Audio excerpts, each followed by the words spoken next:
Hello students, welcome to Magnet Brains. कैसे हैं आप सभी लोग? आई होप आप सब बढ़िया होंगे।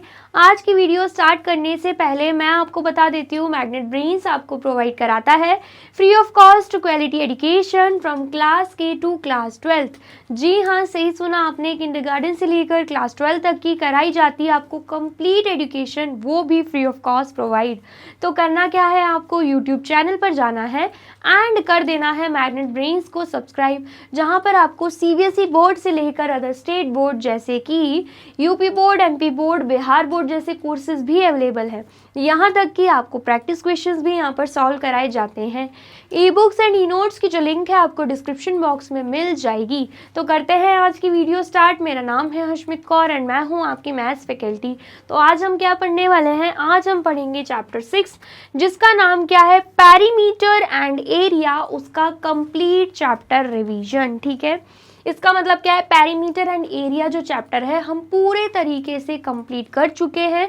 जितने भी टॉपिक्स, जितने भी कॉन्सेप्ट थे, जितने भी इन टेक्स्ट क्वेश्चन उसमें दे के रखे हुए थे एंड फिगर इट आउट के जितने भी क्वेश्चन थे, हमने उन्हें अच्छे से सॉल्व कर लिया है। उसके बाद मैंने आपको मल्टीपल चॉइस क्वेश्चन भी करवाए थे, जो एग्जामिनर आपसे एग्जाम में एक एक मार्क्स के लिए पूछ सकता है। एंड देन उसके बाद हमने मोस्ट इंपॉर्टेंट क्वेश्चन को भी सॉल्व किया था, जो आपके एग्जाम में आ सकते हैं। तो अगर आपने डिटेल में पूरा चैप्टर अच्छे से नहीं पढ़ा है तो आपको क्या करना होगा, प्लेलिस्ट में जाके पूरी वीडियोस को अच्छे से देखना होगा। वीडियोस अच्छी लगे तो वीडियोस को लाइक, कमेंट एंड शेयर करना है। एंड जैसे कि मैंने आपको प्रॉमिस किया था, हर चैप्टर के बाद मैं आपको क्या करवाऊंगी, कंप्लीट चैप्टर रिवीजन, ताकि जो कुछ भी आपने चैप्टर में पढ़ा होगा वो वापस से आपको रिकॉल हो जाए एंड आपके दिमाग में फिट हो जाए। तो आज हम वही पढ़ने वाले हैं। ठीक है, कंप्लीट चैप्टर रिवीजन पढ़ेंगे, जिसका पार्ट 1 पढ़ेंगे, मतलब पार्ट 1 एंड पार्ट 2 मैं आपके लिए लेकर आऊंगी। पार्ट 1 में कुछ कॉन्सेप्ट्स, कुछ टॉपिक्स एंड कुछ क्वेश्चंस हम सॉल्व करेंगे। बचे हुए क्वेश्चंस हम पार्ट 2 में सॉल्व करने वाले हैं। ठीक है, आ गया समझ में? चलिए, तो यहाँ पर सबसे पहले हम देख लेंगे चैप्टर ओवरव्यू, मतलब चैप्टर में हम कौन कौन से टॉपिक्स को कवर करने वाले हैं। ठीक है, तो सबसे पहले तो हम कवर करेंगे पेरीमीटर, मतलब पेरीमीटर होता क्या है। पेरीमीटर क्या होता है ये हमारे लिए जानना इस चैप्टर में बहुत ही ज़्यादा ज़रूरी, क्योंकि चैप्टर का नाम ही क्या है, पेरीमीटर एंड एरिया। ठीक है, देन उसके बाद हम पढ़ेंगे perimeter of a rectangle. Rectangle में पेरीमीटर किसको बोलते हैं, रेक्टेंगल में पेरीमीटर हम कैसे फाइंड आउट कर सकते हैं, इसका एक सेपरेट फॉर्मूला है, वो हम अच्छे से पढ़ेंगे इस टॉपिक में। ठीक है, देन उसके बाद हम पढ़ेंगे पेरीमीटर ऑफ अ स्क्वायर। जैसे कि रेक्टेंगल का पेरीमीटर निकालने का फॉर्मूला है, वैसे ही स्क्वायर का पेरीमीटर निकालने का भी एक फॉर्मूला है। ठीक है, एंड वर्ड प्रॉब्लम्स जब आती हैं तो इन दोनों का ही फॉर्मूला लगता है उन वर्ड प्रॉब्लम्स में। ठीक है, ऐसे ही अगर हम बात करें पेरीमीटर ऑफ अ ट्राइंगल निकालने का भी फॉर्मूला है। ठीक है, आ गया समझ में? तो तीनों फॉर्मूलेस को हम अच्छे से पढ़ेंगे। देन फिर बात आती है perimeter of a regular polygon की। अब आप सोच रहे होंगे यहाँ पर रेगुलर पॉलीगॉन का क्या मतलब है। चलो, रेक्टेंगल हमें पता है, स्क्वायर भी पता है, ट्राइंगल भी पता है, लेकिन ये जो रेगुलर पॉलीगॉन है इसका क्या मतलब है। तो रेगुलर पॉलीगॉन का मतलब होता है closed figures having all its sides and angles equal। Regular polygon का क्या मतलब होता है, ऐसे क्लोज्ड फिगर जिनके सारे साइड्स एंड सारे एंगल्स क्या रहते हैं, बिल्कुल इक्वल रहते हैं। अब आप सोच रहे होंगे ये क्लोज्ड फिगर का क्या मतलब है। क्लोज्ड फिगर का मतलब है starting and ending point same. ठीक है, ऐसे फिगर जिनका स्टार्टिंग एंड एंडिंग पॉइंट बिल्कुल क्या रहता है, सेम रहता है। ठीक है, डिटेल में इसके एग्जांपल भी हम आगे टॉपिक्स में पढ़ेंगे। ठीक है, आ गया समझ में? अब अगर हम बात करते हैं रेगुलर पॉलीगॉन्स का, मतलब पॉलीगॉन का मतलब अलग होता है। ठीक है, रेगुलर पॉलीगॉन का मतलब अलग होता है। पॉलीगॉन में तो काफ़ी पॉलीगॉन्स आ जाएंगे, मतलब क्लोज्ड फिगर आ जाएंगे। ठीक है, लेकिन जब वर्ड रेगुलर यूज हो रहा है ना, तो रेगुलर मतलब उस पॉलीगॉन के सारे साइड्स एंड सारे एंगल्स इक्वल हैं। फॉर एग्जाम्पल अगर हम ट्राइंगल की बात करें, ये हमने ट्राइंगल बना दिया। ठीक है, ये क्या है, पॉलीगॉन है। क्यों? क्योंकि ये क्लोज्ड फिगर है। लेकिन अगर इसके तीनों साइड्स इक्वल हो जाते हैं ना, तो ये सिर्फ ट्राइंगल नहीं कहलाया जाएगा, इसे हम इक्विलेटरल ट्राइंगल बोलेंगे, जिसके सारे साइड्स एंड सारे एंगल्स क्या रहते हैं, इक्वल रहते हैं। एंड वो किस में कंसिडर होता है, किस में आता है, रेगुलर पॉलीगॉन में आता है। ठीक है, तो यहाँ पर अगर हम रेगुलर पॉलीगॉन की बात करें तो रेगुलर पॉलीगॉन में एंड इक्विलेटरल ट्राइंगल भी आता है। ठीक है, फिर उसके बाद स्क्वायर भी आता है। इक्विलेटरल ट्राइंगल में तीनों साइड्स एंड तीनों एंगल्स इक्वल रहते हैं। स्क्वायर में सारी साइड्स मतलब चारों साइड्स एंड चारों एंगल्स इक्वल रहते हैं। देन उसके बाद पेंटागन आता है जिसमें 5 साइड्स होते हैं, लेकिन अगर वर्ड यूज हो रहा है उसके आगे रेगुलर पेंटागन, तो मतलब उसकी 5 साइड्स एंड 5 एंगल्स क्या है, बिल्कुल इक्वल है। ठीक है, फिर उसके बाद हेक्सागन आता है जिसकी 6 साइड्स होती हैं, लेकिन अगर उसके आगे भी रेगुलर वर्ड यूज हो रहा है तो मतलब उसकी 6 साइड्स एंड 6 एंगल्स क्या है, बिल्कुल इक्वल है। ऐसे अगर हम बात करें हेप्टागन, ऑक्टागन, इसमें भी क्या रहता है, अगर उनके आगे रेगुलर वर्ड यूज हो रहा है तो मतलब हेप्टागन में 7 साइड्स रहती हैं, तो सातों साइड सातों एंगल्स क्या रहेंगे, इक्वल रहेंगे। ऐसे ऑक्टागन की बात करें, ऑक्टागन में 8 साइड्स रहती हैं, लेकिन उसके पहले वर्ड यूज हो रहा है रेगुलर, तो उसकी 8 साइड्स एंड 8 एंगल्स क्या हैं, बिल्कुल इक्वल मेजरमेंट के हैं। ठीक है, आ गया समझ में। तो ये सारे एग्जाम्पल्स किसके हैं, रेगुलर पॉलीगॉन के एग्जाम्पल्स हैं। ठीक है, तो ये टॉपिक कवर करने के बाद हम आएंगे एरिया पे। एंड एरिया जो टॉपिक है वो भी बहुत ज़्यादा इंपॉर्टेंट है, क्योंकि पेरीमीटर एंड एरिया चैप्टर है। तो जैसे पेरीमीटर में हमें फॉर्मूलेज मिलेंगे ना, ऐसे एरिया में भी हमें फॉर्मूले मिलने वाले हैं। Area of a rectangle, area of a square and even area of a triangle भी हम यहाँ पे पढ़ेंगे। ठीक है, पेरीमीटर एंड एरिया दोनों अलग है एंड दोनों के फॉर्मूलेज भी अलग अलग है, लेकिन बहुत ही ज़्यादा इंपॉर्टेंट चैप्टर है, क्योंकि 7th एंड 8th क्लास में भी आपको ये सेम चैप्टर देखने को मिलेगा। ठीक है, एंड फॉर्मूलेज तो यूज होंगे ही। ठीक है, इतना आया समझ में, आया है तो फटाफट से नोट डाउन कर लीजिए। कर लिया आपने नोट डाउन? और वीडियो अच्छी लग रही है तो जल्दी से आपको क्या करना है, वीडियो को लाइक, कमेंट एंड शेयर भी कर देना है। चलिए अब आगे देखते हैं। आगे हमें टॉपिक क्या देके रखा हुआ है, पेरीमीटर। पेरीमीटर जो कि बहुत ही ज़्यादा इंपॉर्टेंट टॉपिक है, आपको अच्छे से करना है यहाँ पे। ठीक है, क्या देके रखा है, do you remember what the perimeter of a closed plane figure is. हमसे पूछा जा रहा है, क्या आपको याद है perimeter of a closed plane figure क्या होता है। यहाँ पर बात क्या हो रही है, क्लोज्ड प्लेन फिगर की बात हो रही है। क्लोज्ड फिगर का मतलब मैंने आपको ऑलरेडी बताया है, जिसका स्टार्टिंग एंड एंडिंग पॉइंट क्या होता है, सेम होता है। तो बोला जा रहा है ऐसे फिगर का पेरीमीटर क्या होगा, क्या आपको याद है।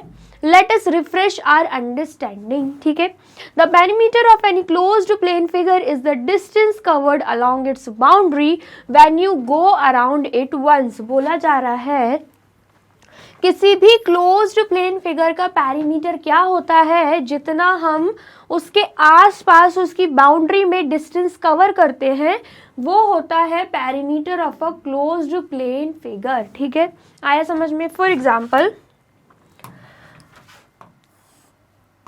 ये मैंने एक फिगर बनाया ट्राइंगल का, ये क्या है, ये फिगर है। ठीक है, तो बोला जा रहा है इसमें पेरीमीटर क्या होगा, तो पेरीमीटर वो डिस्टेंस होगा जो हम इस क्लोज्ड प्लेन फिगर में एक बार लगाते हैं। ठीक है, एक बार अराउंड मतलब एक बार राउंड लगा रहे हैं। सपोज कीजिए कि हम यहाँ से स्टार्ट कर रहे हैं, एंड देन उसके बाद यहाँ पर आके हम फिर से स्टॉप हो गए, मतलब हमने एक राउंड लगा लिया। ठीक है, तो यही क्या होगा, यही इस ट्राइंगल का पेरीमीटर हो जाएगा। क्या हो जाएगा, पेरीमीटर हो जाएगा। अब सपोज कीजिए यहाँ से स्टार्ट करके हमने 3 राउंड लगा लिए, 1 बार 2 बार 3 बार, तो क्या वो पेरीमीटर के इक्वल होगा, नहीं। यहाँ पर साफ साफ बोला गया है वंस का मतलब सिर्फ एक बार ही जब राउंड लगा रहा है या एक बार ही उसकी बाउंड्री पे हम घूम रहे हैं, ठीक है, तभी हम उसको पेरीमीटर बोलेंगे। ये नहीं कि 10 बार घूम रहे हैं तो उसको पेरीमीटर बोलेंगे, इसलिए यहाँ पर स्पेशल मेंशन किया हुआ है वंस। फिर से एक बार पढ़ लेते हैं, the perimeter of any closed figure, जो पेरीमीटर रहता है किसी भी क्लोज्ड फिगर का, is the distance covered along its boundary, उसकी बाउंड्री का क्या रहता है, डिस्टेंस जो कि हम कवर करते हैं, when you go around it once, जब हम एक बार ही उसकी बाउंड्री में आसपास घूमते हैं। ठीक है, आ गया समझ में।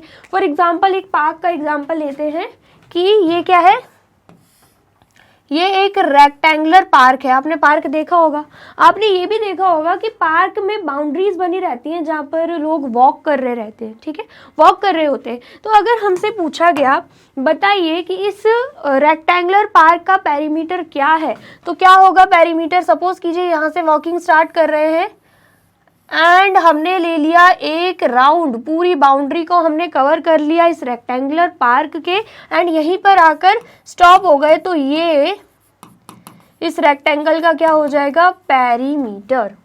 ठीक है,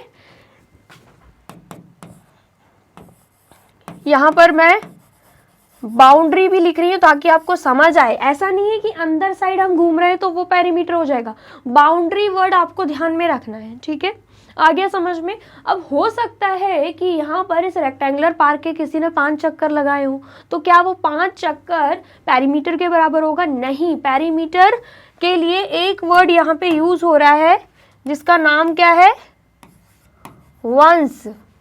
सिर्फ एक बार राउंड लगाने पर ही वो पेरीमीटर कहलाया जाएगा। ठीक है, आ गया समझ में। For a polygon that means a closed plane figure made up of line segments। अब यहाँ पर पॉलीगॉन की बात हो रही है, तो सबसे पहले हम देख लेते हैं पॉलीगॉन होता क्या है। पॉलीगॉन क्या होता है, अ क्लोज्ड प्लेन फिगर। सबसे पहले तो क्लोज्ड प्लेन फिगर क्या होता है, क्लोज्ड फिगर क्या होता है ये तो मैंने आपको बता ही दिया। अ क्लोज्ड प्लेन फिगर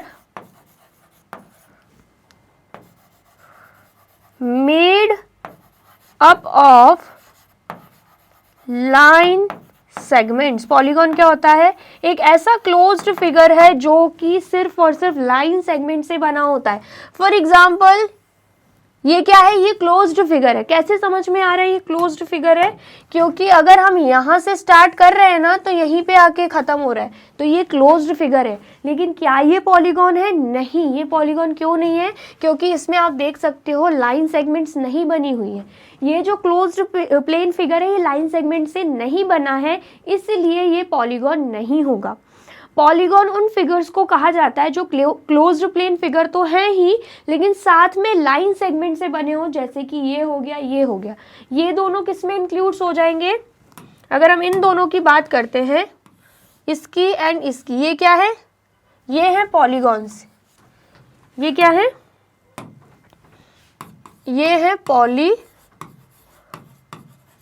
क्या ये पॉलीगॉन है, तो अगर हम इसकी बात करते हैं तो यहां पर हम लिखेंगे not a polygon, only closed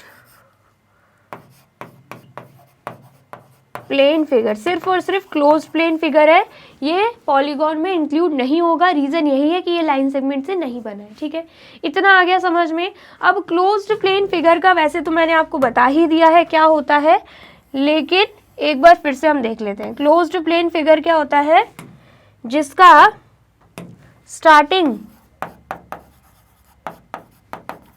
end ending point क्या हो, स्टार्टिंग एंड एंडिंग पॉइंट बिल्कुल सेम हो।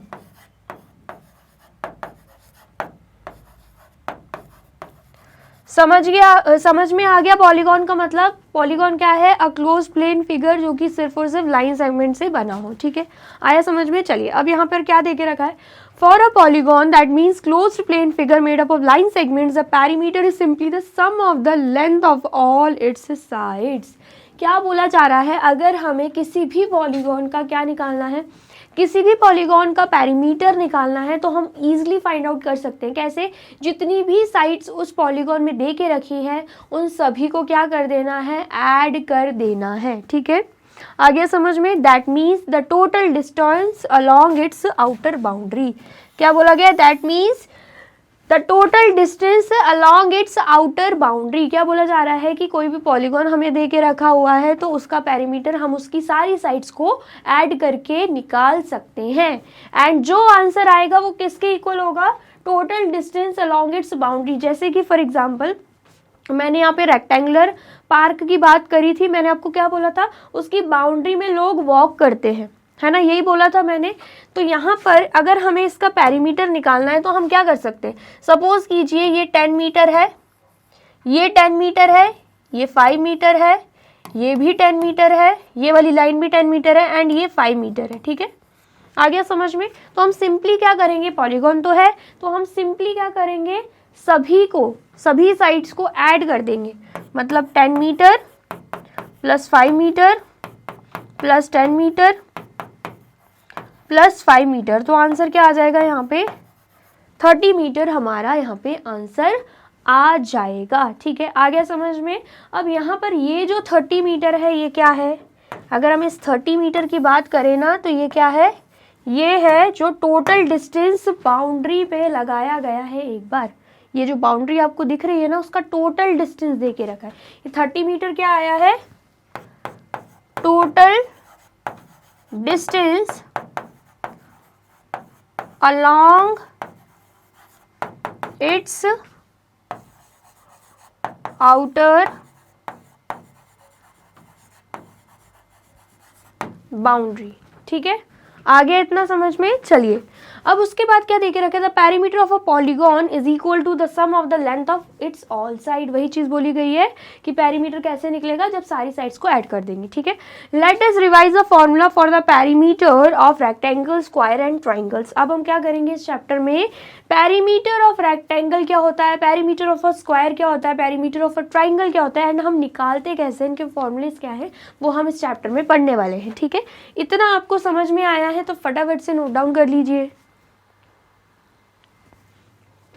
कर लिया आपने नोट डाउन। चलिए अब नेक्स्ट हमें देके रखा है पेरीमीटर ऑफ अ रेक्टेंगल, क्या बोला जा रहा है, कंसीडर अ रेक्टेंगल ABCD। हम क्या ले लेंगे यहाँ पे, ABCD एक रेक्टेंगल ले लेंगे, आपको दिख रहा होगा ये क्या है, ये रेक्टेंगल है, ठीक है, whose length and breadth are 12 centimetre and 8 centimetre, जिसका बोला जा रहा है कि लेंथ क्या है 12 सेंटीमीटर एंड ब्रेथ क्या है 8 सेंटीमीटर। यहाँ पर जो आपको DC एंड AB दिख रहा है ना, ये दोनों क्या है, ये दोनों क्या है, ये दोनों लेंथ है,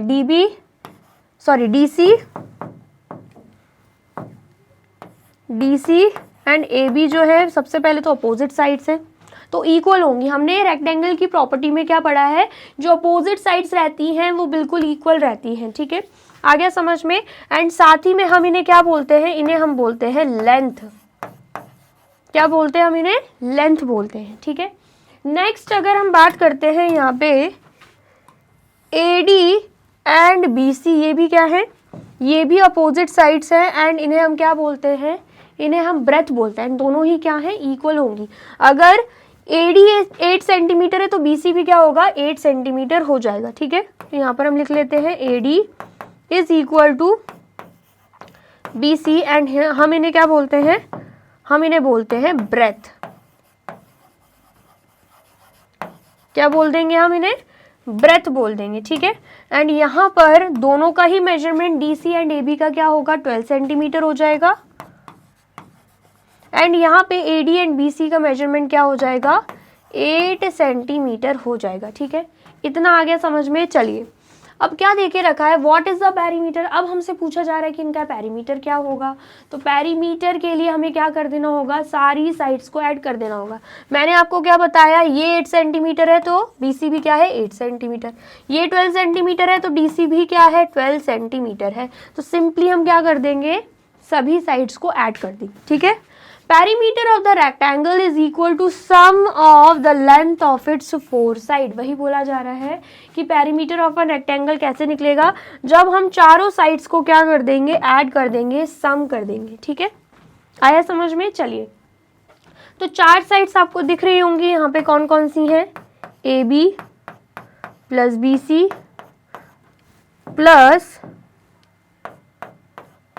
CD प्लस DA, ठीक है। निकालना क्या है हमें, हमें निकालना है पेरीमीटर, ठीक है।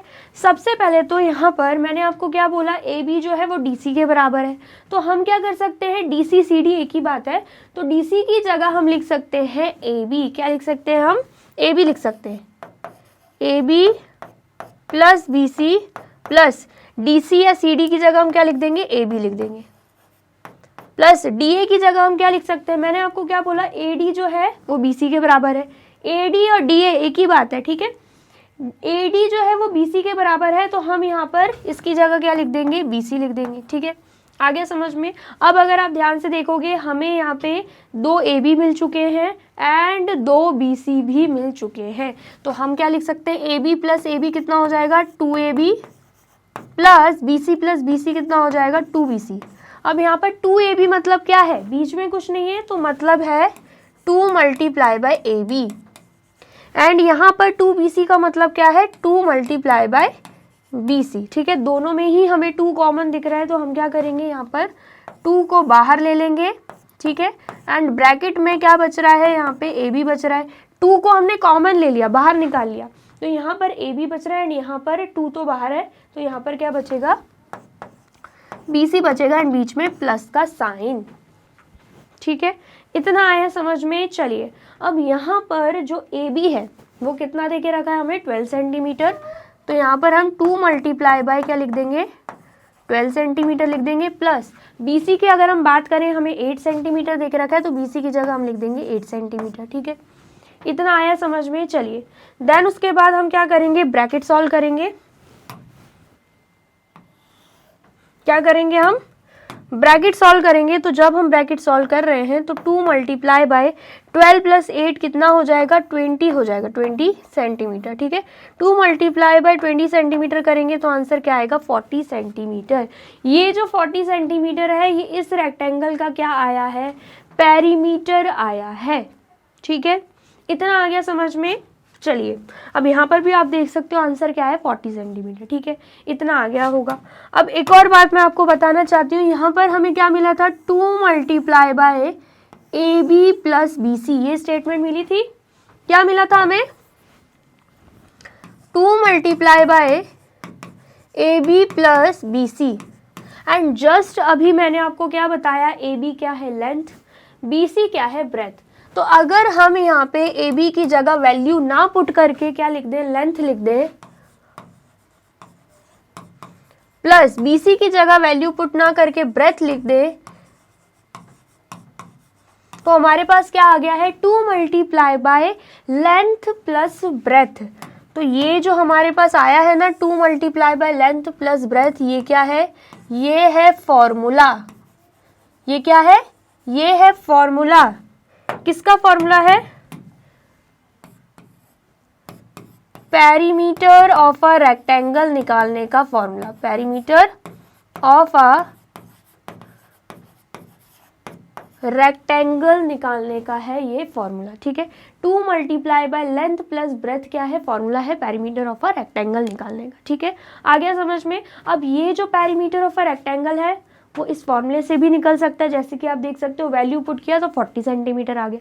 या फिर जब हम चारों साइड्स को नॉर्मली ऐड कर देंगे ना, मतलब AB plus BC, AB plus BC plus CD plus DA normally add कर देंगे ना, तब भी हमारा आंसर निकल जाएगा। AB कितना है, AB अगर हम देखें 12 सेंटीमीटर है, प्लस BC कितना है, BC क्या है, 8 सेंटीमीटर, प्लस CD कितना है, CD है 12 सेंटीमीटर,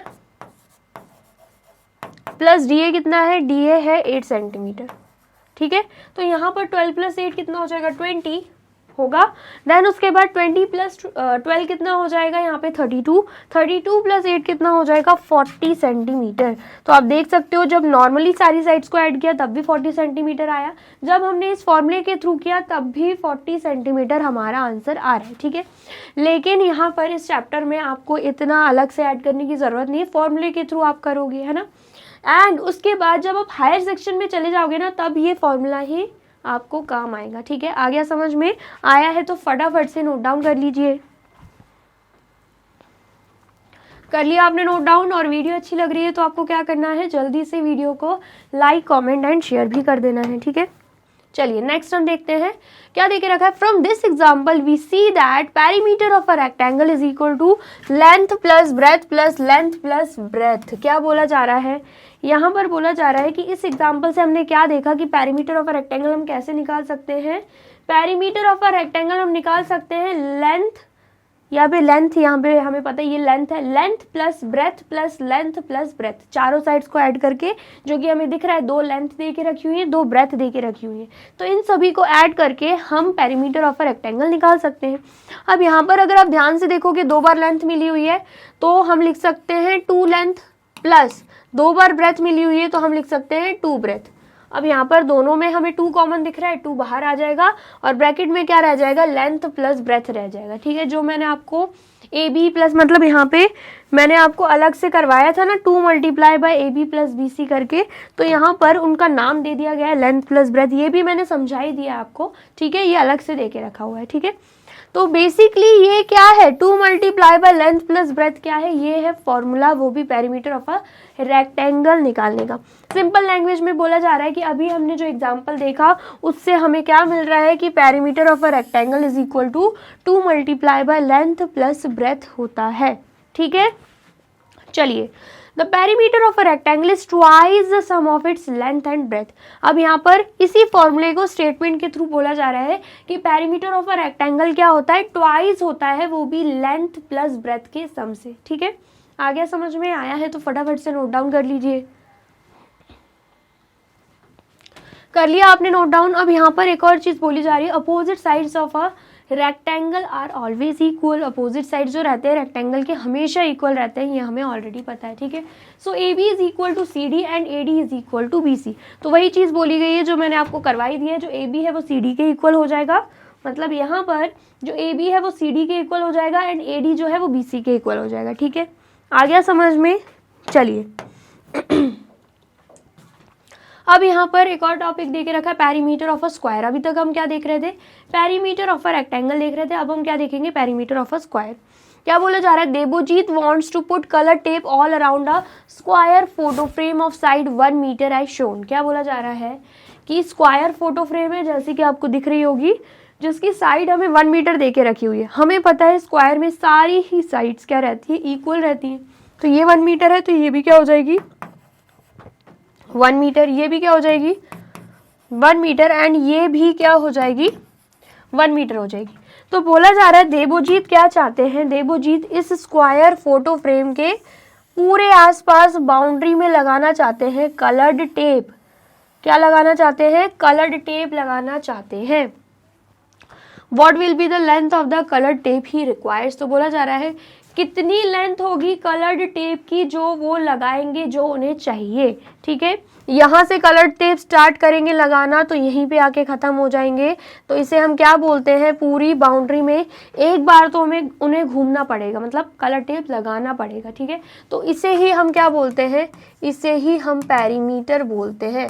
सो बेसिकली यहाँ पर कलर टेप बाउंड्री पे लग रही है, तो कलर टेप कितनी लगेगी वो निकालने के लिए हमें इस स्क्वायर का पेरीमीटर निकालना होगा। ठीक है, Since Devojit wants to put the colored tape all around the square photo frame, he needs to find the perimeter of the photo frame. वही चीज़ यहाँ पर बोल दी गई है कि जैसे कि कलर्ड टेप उनको उस स्क्वायर फोटो फ्रेम के बाउंड्री पे लगाना है, तो देवजीत को यहाँ पे perimeter of the photo frame find out करना पड़ेगा। ठीक है, Thus the length of the tape required is equal to perimeter of the square. इसलिए हम बोल सकते हैं कि यहाँ पर जितना टेप रिक्वायर्ड है वो पेरीमीटर ऑफ द स्क्वायर के इक्वल हो जाएगा। ठीक है, इतना आया समझ में। अब यहाँ पर अगर हम बात करें तो पेरीमीटर ऑफ अ स्क्वायर कैसे निकालेंगे, सिंपल लैंग्वेज में बात करी जाए तो हम सारी साइड्स को ऐड कर देंगे, तो हमारे पास पेरीमीटर ऑफ अ स्क्वायर आ जाएगा 1 metre plus 1 metre plus 1 metre plus 1 metre, तो आंसर क्या आएगा 4 मीटर। इसका मतलब क्या है, देवोजीत को 4 मीटर टेप रिक्वायर्ड होगा। ठीक है, आ गया समझ में। 1 metre plus 1 metre plus 1 metre plus 1 metre is equal to 4 metre, यहाँ पे आंसर आ गया। ठीक है, आ गया समझ में। लेकिन इसको हम फॉर्मूले के थ्रू भी कर सकते हैं, क्योंकि पेरीमीटर ऑफ अ स्क्वायर निकालने का भी एक सेपरेट फॉर्मूला है जो हम आगे पढ़ेंगे। अभी आप इतना नोट डाउन कर लीजिए। कर लिया आपने नोट डाउन। चलिए अब क्या बोला जा रहा है, now we know that all 4 sides of a square are equal in length. हमें अच्छे से पता है कि जो साइड्स रहती हैं स्क्वायर की वो बिल्कुल इक्वल रहती हैं, ठीक है। Therefore in place of adding the length of each side we can simply multiply the length of one side by 4। तो बोला जा रहा है कि यहाँ पर अलग अलग एक एक साइड को ऐड करने से अच्छा हम क्या करेंगे, 4 को मल्टीप्लाई कर देंगे लेंथ ऑफ वन साइड से। क्या करेंगे, 4 को मल्टीप्लाई कर देंगे लेंथ ऑफ वन साइड से, ठीक है। तो यहाँ पर 4 multiply by length of one side क्या दे के रखी हुई है, अगर हम स्क्वायर फोटो फ्रेम की एक साइड की बात करें तो वो हमें दे के रखी हुई 1 मीटर। तो 4 मल्टीप्लाई बाय 1 मीटर करेंगे आंसर, तब भी क्या आ रहा है, 4 मीटर आ रहा है। सो बेसिकली यहाँ पर 4 मल्टीप्लाई बाय जो लेंथ ऑफ वन साइड बोला गया है ना, ये किसका फॉर्मूला है, ये फॉर्मूला है पेरीमीटर ऑफ अ स्क्वायर निकालने का, ठीक है। आ गया समझ में। पेरीमीटर ऑफ अ स्क्वायर भी हम 2 तरीके से निकाल सकते हैं, या तो हम सारी साइड्स को ऐड कर दें या फिर डायरेक्टली हम 4 multiply by length of one side कर दें, ठीक है। इतना आ गया समझ में। Thus the length of tape required is equal to 4 multiplied by 1 meter is equal to 4 metre. अब आप देख सकते हो यहाँ पर भी क्या निकल गया, 4 मीटर, वही चीज़ यहाँ पे दे के रखी हुई है। अब ये जो पेरीमीटर ऑफ अ स्क्वायर है वो किसके इक्वल हो जाएगा, वो हो जाएगा लेंथ ऑफ टेप रिक्वायर्ड, ठीक है। आ गया समझ में। From this example we see that perimeter of a square is equal to 4 multiply by length of a side. ये क्या देके रखा है, फॉर्मूला देके रखा हुआ है, ठीक है। The perimeter of a square is quadruple the length of it's side. अब इसी फॉर्मूले को स्टेटमेंट के थ्रू बोला जा रहा है कि पेरीमीटर ऑफ अ स्क्वायर क्या है, क्वाड्रिपल है, 4 गुना ज्यादा है, वो भी लेंथ ऑफ इट्स साइड से, ठीक है। आ गया समझ में, आया है तो फटाफट से नोट डाउन कर लीजिए। कर लिया आपने नोट डाउन। चलिए अब नेक्स्ट क्या है, कंसीडर अ ट्राइंगल। अब यहाँ पे perimeter of a triangle topic दे के रखा है, ठीक है। रेक्टेंगल एंड स्क्वायर का पेरीमीटर देख लिया, अब हम ट्राइंगल का देखेंगे, ठीक है। Consider a triangle having 3 given sides of length 4 centimetre, 5 centimetre and 7 centimetre, ठीक है। हमें एक ट्राइंगल देखना है जिसकी सारी अलग अलग साइड्स हमें दे के रखी हुई हैं, ठीक है। Find its perimeter. तो यहाँ पर हम पेरीमीटर कैसे फाइंड आउट कर सकते हैं, सबसे पहले हमें दिख रहा है ये क्या है, ये पॉलीगॉन है। तो सिंपली हम सारी साइड्स को ऐड करके, मतलब 3 साइड्स होती हैं ट्राइंगल में, तीनों को ऐड करके पेरीमीटर फाइंड आउट कर सकते हैं। तो पेरीमीटर ऑफ द ट्राइंगल क्या हो जाएगा, जब हम 4 centimetre plus 7 centimetre plus 5 centimetre कर देंगे तो 4 + 7 कितना हो जाएगा, यहाँ पे 11, 11 + 5 कितना हो जाएगा, यहाँ पे 16। तो आंसर हमारा क्या आ जाएगा, 16 सेंटीमीटर आ जाएगा, ठीक है। तो हम इसको अगर स्टेटमेंट वाइज बोलते हैं तो क्या हो जाएगा, perimeter of a triangle is equal to sum of the length of its 3 sides, ठीक है। कैसे निकाल रहे हैं हम पेरीमीटर ऑफ अ ट्राइंगल, तीनों साइड्स को ऐड करके, ठीक है। इतना आया समझ में, आया है तो फटाफट से नोट डाउन कर लीजिए। कर लिया आपने नोट डाउन।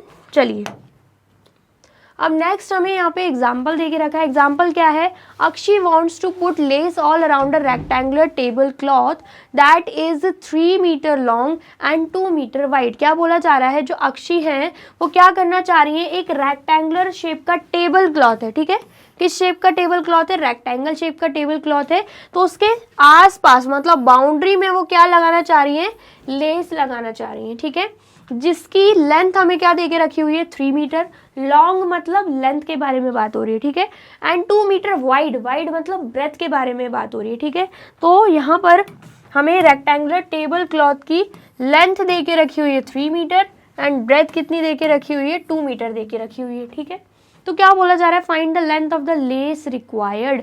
तो यहाँ पे कितनी लेस लगेगी उसकी लेंथ बताना है। तो सपोज कीजिए यहाँ से स्टार्ट हो रहा है लेस लगाना, तो यहाँ पर आके ही खत्म हो जाएगा, ठीक है। ऑल अराउंड पूरी बाउंड्री में उसने क्या किया, लेस लगा दिया है। यहाँ से स्टार्ट करेगी तो यहीं पे आके ख़त्म हो जाएगी। सो बेसिकली ये क्या है, एक बार उसने लेस लगाया पूरे ऑल अराउंड, तो ये क्या है, ये है perimeter of a rectangle.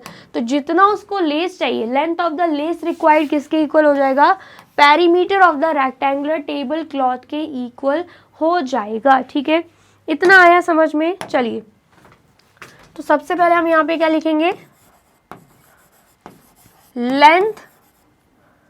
Length of a rectangular, length of a rectangular table cloth. तो लेंथ कितनी दे के रखी हुई है, 3 मीटर दे के रखी हुई है। ठीक है, अब हम क्या देखेंगे, ब्रेथ देखेंगे। तो यहाँ पर हम लिख देंगे breadth of a rectangular table cloth. तो ब्रेथ कितनी दे के रखी हुई है, यहाँ पे 2 मीटर दे के रखी हुई है। ठीक है, तो अब हम क्या फाइंड आउट करेंगे, यहाँ पे पेरीमीटर फाइंड आउट करेंगे। ठीक है, तो perimeter of a rectangular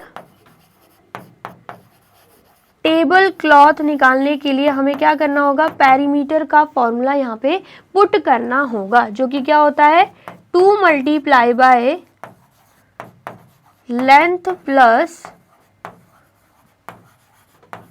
breath. ठीक है, तो हम क्या करेंगे, लेंथ एंड ब्रेथ में वैल्यू पुट कर देंगे। तो सबसे पहले आप मुझे सॉल्व करके बताइए आपका पेरीमीटर क्या आया है। तो करके देखा फिर आपने सॉल्व, यहाँ पर क्या करेंगे, हम वैल्यू पुट कर देंगे। ठीक है, लेंथ कितनी दे के रखी हुई है, लेंथ हमें 3 मीटर दे के रखी हुई है। तो यहाँ पर लेंथ की जगह हम लिख देंगे 3 मीटर, प्लस ब्रेथ हमें 2 मीटर दे के रखी हुई है, तो ब्रेथ की जगह क्या आ जाएगा, 2 मीटर। सबसे पहले तो ब्रैकेट सॉल्व करेंगे, तो 3 प्लस 2 कितना हो जाएगा, 5 हो जाएगा। तो यहाँ पे क्या आ जाएगा, 5 मीटर। तो 2 मल्टीप्लाई बाय 5 मीटर करेंगे तो आंसर क्या आएगा, यहाँ पे 10 मीटर आ जाएगा। तो perimeter of a rectangular table cloth क्या आ रहा है, 10 मीटर आ रहा है। ठीक है, आ गया समझ में। तो मैंने आपको क्या बताया कि रेक्टेंगुलर टेबल क्लॉथ का perimeter he length of the less required के इक्वल हो जाएगा। तो यहाँ पर हम एट द लास्ट आंसर क्या लिखेंगे, the length of the lace required, the length of the lace required is 10 metre. ठीक है, आगे समझ में आया है तो फटाफट से नोट डाउन कर लीजिए।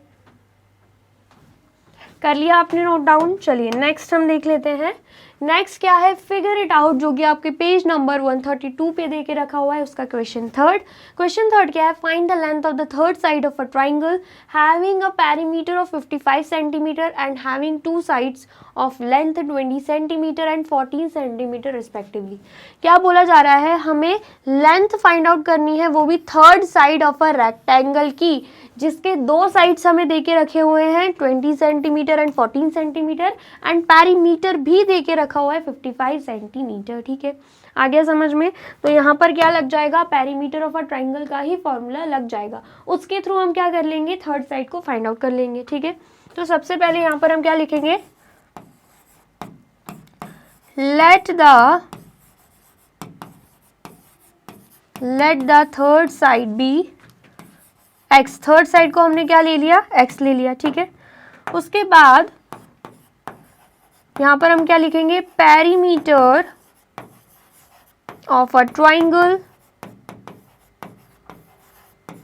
Perimeter of a triangle is equal to sum of all it's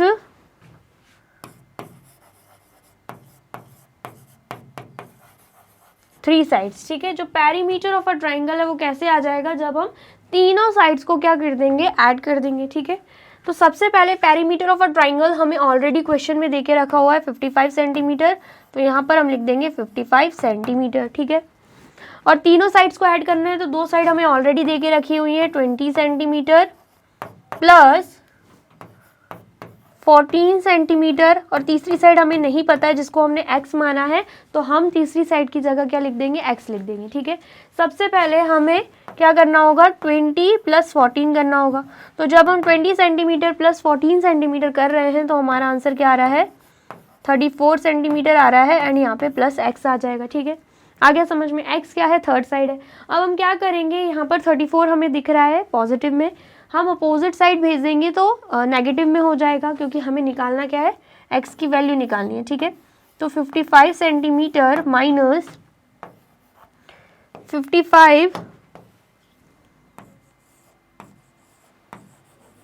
55 centimetre minus क्या कर देंगे हम, 34 सेंटीमीटर कर देंगे, एंड यहाँ पर क्या आ जाएगा, यहाँ पर आ जाएगा x। ठीक है, 5 माइनस 4 करेंगे तो आंसर क्या आएगा, यहाँ पे 1।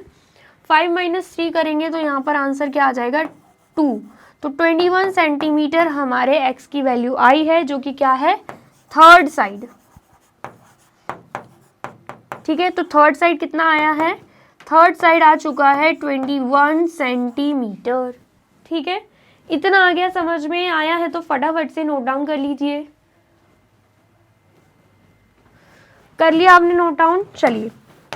और वीडियो अच्छी लग रही है तो आपको क्या करना है, जल्दी से वीडियो को लाइक, कमेंट एंड शेयर भी कर देना है। अब हम देख लेते हैं क्वेश्चन 4।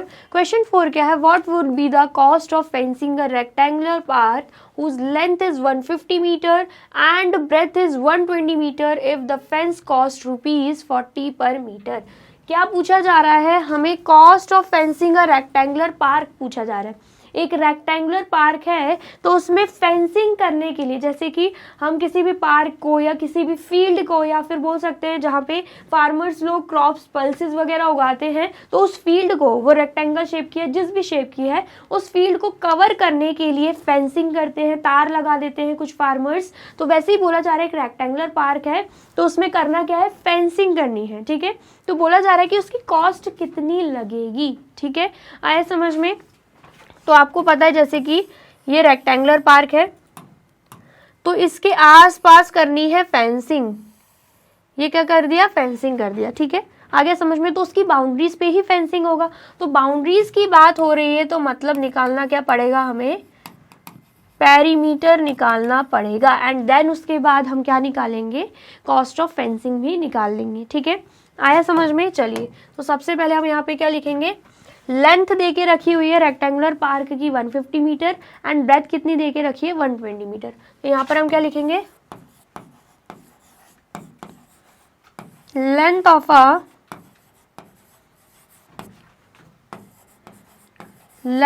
A rectangular park. तो लेंथ कितना आ जाएगा यहाँ पे, 150 मीटर। ठीक है, एंड देन उसके बाद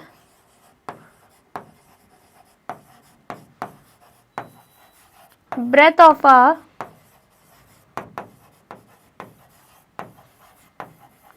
a rectangular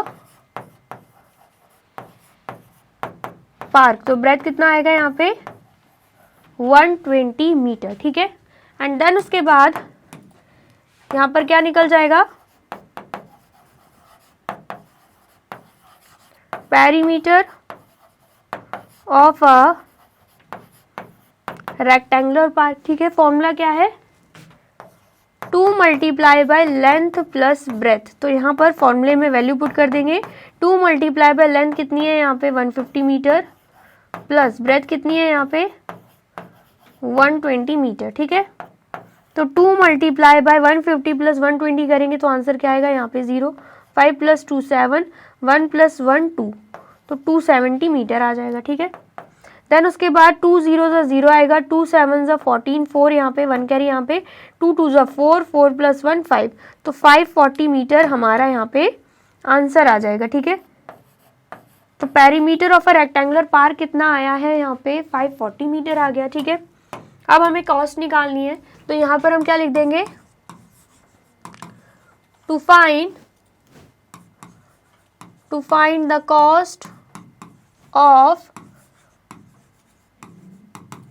the cost of fencing a rectangular park, ठीक है। तो सबसे पहले हमें क्या पता है, हमें ये पता है कि पर मीटर कॉस्ट कितनी दे के रखी हुई है। पर मीटर मतलब 1 मीटर, 1 मीटर कॉस्ट कितनी दे के रखी हुई है, ₹40। एंड हमें पता है फेंसिंग पूरी 540 मीटर पे हो जाएगी, ठीक है। तो 540 मीटर कॉस्ट कितनी होगी, जब 1 मीटर कॉस्ट ₹40 है तो 5 मीटर कॉस्ट निकालने के लिए क्या करना होगा, मल्टीप्लाई करना होगा। 1 मीटर टू 540 पे आ रहे हैं तो क्या हो जाएगा, यहाँ पे मल्टीप्लीकेशन हो जाएगा। तो 540 मल्टीप्लाई बाय रुपीस,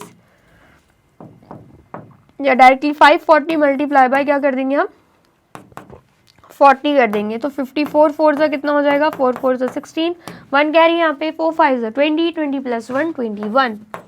तो क्या आ रहा है आंसर यहाँ पे 216 एंड 2 0 यहाँ पे आ जाएंगे, ठीक है। एंड यहाँ पर हम रुपीस लिख देंगे। इसका मतलब क्या है, इसका मतलब है 540 मीटर पे मतलब रेक्टेंगुलर पार्क पे अगर उन्हें फेंसिंग करनी है तो कितने रुपीस लग जाएंगे, ₹21,600 लग जाएंगे, ठीक है। इतना आया, समझ में आया है तो फटाफट से नोट डाउन कर लीजिए। कर लिया आपने नोट डाउन। चलिए नेक्स्ट हम देख लेते हैं क्वेश्चन 5। क्वेश्चन 5 क्या है, a piece of string is 36 centimetre long. String मतलब तार दे के रखी हुई है, एक पीस है तार का जो कि 36 सेंटीमीटर लॉन्ग है, मतलब लेंथ दे के रखी हुई है, ठीक है। What will be the length of each side if it is used to form a square? अब बोला जा रहा है इस स्ट्रिंग से अगर हम क्या बना रहे हैं, अगर हम स्क्वायर बना रहे हैं, मतलब इसी तार का यूज करके अगर हम स्क्वायर शेप बना रहे हैं, इसी तार का यूज करके अगर हम ट्रायंगल शेप बना रहे हैं, इसी तार का यूज करके अगर हम हेक्सागोन बना रहे हैं, तो हर एक साइड स्क्वायर की, ट्रायंगल की एंड हेक्सागोन की क्या रहेगी, ये हमसे पूछा जा रहा है। तो यहाँ पर जो आपको पीस ऑफ स्ट्रिंग की लेंथ दे के रखी हुई है ना, ये क्या हो जाएगा, यही हो जाएगा perimeter.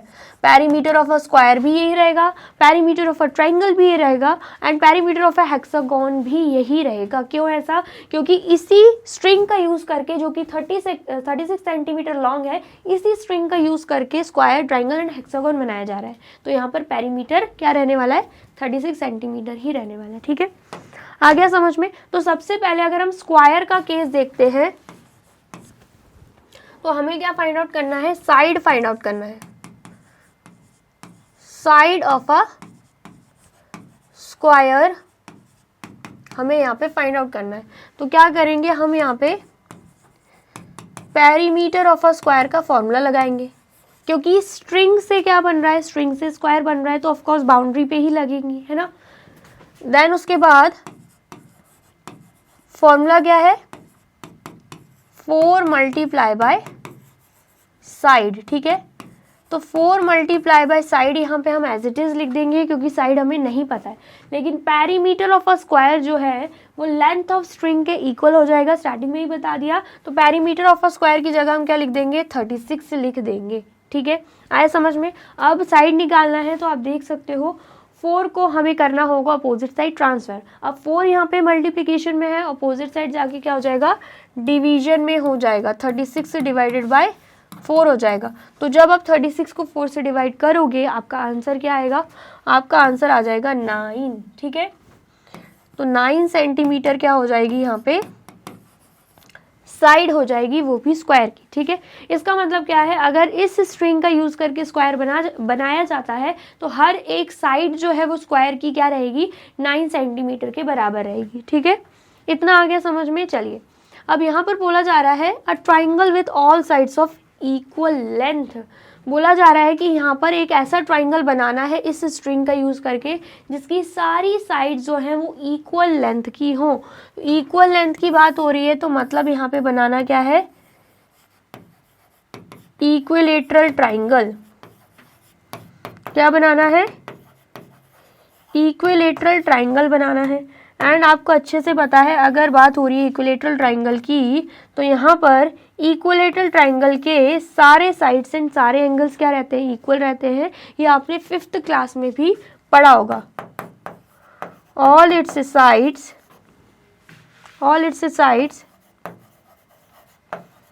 And angles are equal. ठीक है, इतना आया समझ में। अब यहाँ पर अगर हम इक्विलेटरल ट्राइंगल की बात करें तो perimeter of an equilateral triangle का फॉर्मूला क्या होगा, हम वो फॉर्मूला भी पुट कर सकते हैं कि तीनों साइड को हमें ऐड करना है, ठीक है, सम ऑफ ऑल इट्स 3 साइड्स। या फिर हम एक और फॉर्मूला यहाँ पे लगा सकते हैं, जैसे कि हमें पता तीनों साइड्स इक्वल है तो 3 multiply by length of one side. जैसे कि स्क्वायर में हमें पता है चारों साइड्स इक्वल रहती है तो हम क्या फॉर्मूला लगाते हैं, 4 multiply by length of one side. ऐसे ही हमें पता है इक्विलेटरल ट्राइंगल में तीनों साइड्स इक्वल रहती हैं तो 3 multiply by length of one side वाला फॉर्मूला भी यहाँ पे लग सकता है, ठीक है। इतना आया समझ में, आया है तो फटाफट से नोट डाउन कर लीजिए। कर लिया आपने नोट डाउन, चलिए। तो यहाँ पर अगर हमें निकालना है लेंथ ऑफ ईच साइड, वो भी किस केस में, इस ट्राइंगल के केस में जो कि क्या है, इक्विलेटरल ट्राइंगल है, तो यहाँ पर लिख देंगे लेट ईच साइड बी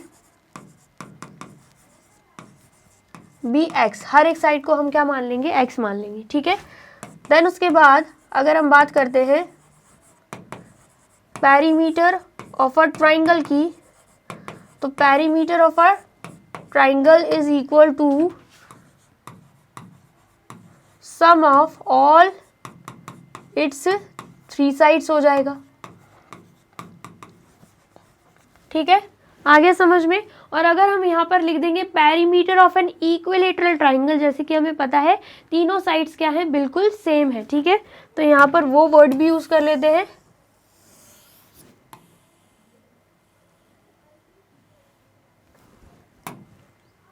तो यहाँ पर हम क्या लिख देंगे, पेरीमीटर ऑफ एन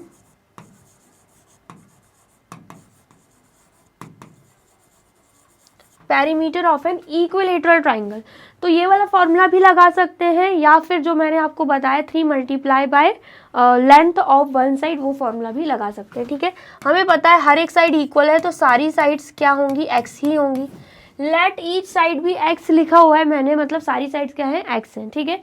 और रही बात पेरीमीटर की, तो हमें पता है ये जो ट्राइंगल है ये स्ट्रिंग से ही बनेगा। तो मैंने आपको क्या बताया था कि 36 सेंटीमीटर स्क्वायर ट्राइंगल हेक्सागोन का क्या रहने वाला है, पेरीमीटर रहने वाला है। तो यहाँ पर perimeter of an equilateral triangle की जगह क्या लिख देंगे, 36 लिख देंगे, ठीक है। तो यहाँ पर क्या आ जाएगा, 36 आएगा। अब यहाँ पर हमें 3 बार x दिख रहा है तो x प्लस x कितना हो जाएगा, 3x हो जाएगा। 3x मतलब 3 मल्टीप्लाई बाय x, ठीक है। x की वैल्यू निकालनी है, ईच साइड निकालना है, तो हम 3 को अपोजिट साइड भेज देंगे। यहाँ पे मल्टीप्लिकेशन में है, अपोजिट साइड जाके डिवीजन में हो जाएगा।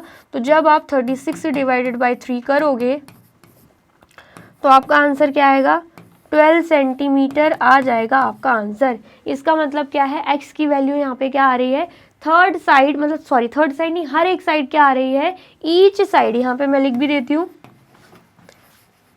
ईच साइड क्या आ रही है, यहाँ पे 12 सेंटीमीटर के बराबर आ रही है, ठीक है, आ गया समझ में। अब यहाँ पर मैंने आपको फॉर्मूला भी बताया था, तो अगर आप इस फॉर्मूले के थ्रू करते हो तो पेरीमीटर ऑफ अ ट्राइंगल क्या होगा, 36 ही होगा, ठीक है। एंड यहाँ पर 3 multiply by length of one side, जिसे हम डायरेक्टली साइड भी बोल सकते हैं, ठीक है, आ गया समझ में। तो आप देख सकते हो ये मल्टीप्लिकेशन में है, अगेन अपोजिट साइड भेज देंगे तो डिवीजन में हो जाएगा। 36 डिवाइडेड बाय 3 करोगे एंड यहाँ पर क्या है, यहाँ पर साइड है, ठीक है। तो 36 डिवाइडेड बाय 3 करोगे तो आंसर क्या आएगा, यहाँ पे 12 सेंटीमीटर आंसर आ जाएगा। तो इस फॉर्मूले से भी साइड क्या निकल रही है, 12 सेंटीमीटर ही निकल रही है, ठीक है। इतना आ गया समझ में। चलिए अब हम नेक्स्ट देख लेते हैं। नेक्स्ट क्या है, a hexagon, a 6 sided closed figure with sides of equal length. अब यहाँ पर बात हो रही है एक हेक्सागोन के बारे में, ठीक है, जिसके कितने साइड्स होते हैं, 6 साइड्स होते हैं। ये मैंने आपको स्टार्टिंग में ही बताया था, ठीक है। अब बोला जा रहा है ये 6 के 6 साइड इक्वल लेंथ के हैं, तो मतलब ये जो हेक्सागोन है ये नॉर्मल हेक्सागोन नहीं है, ये है रेगुलर हेक्सागोन। क्या है ये, रेगुलर हेक्सागोन है जिसकी सारी साइड्स एंड सारे एंगल्स क्या हैं, इक्वल हैं, तो इस केस में भी फॉर्मूला लग जाता है 6 मल्टीप्लाई बाय, क्योंकि 6 साइड है एंड 6 के 6 इक्वल है, तो 6 multiply by length of one side वाला फॉर्मूला लग जाता है जब हम पेरीमीटर निकालते हैं। ठीक है, या फिर हम क्या कर सकते हैं, सारी साइड्स को ऐड करके भी निकाल सकते हैं हमारा आंसर। ठीक है, आ गया समझ में। तो यहाँ पर हम क्या लिख देंगे, let each side be x, हर एक साइड को हमने क्या ले लिया, एक्स ले लिया। ठीक है, निकालना क्या है, निकालना तो लेंथ ऑफ ईच साइड है, लेकिन कौन सा फॉर्मूला लगेगा, पेरीमीटर का लगेगा। पेरीमीटर ऑफ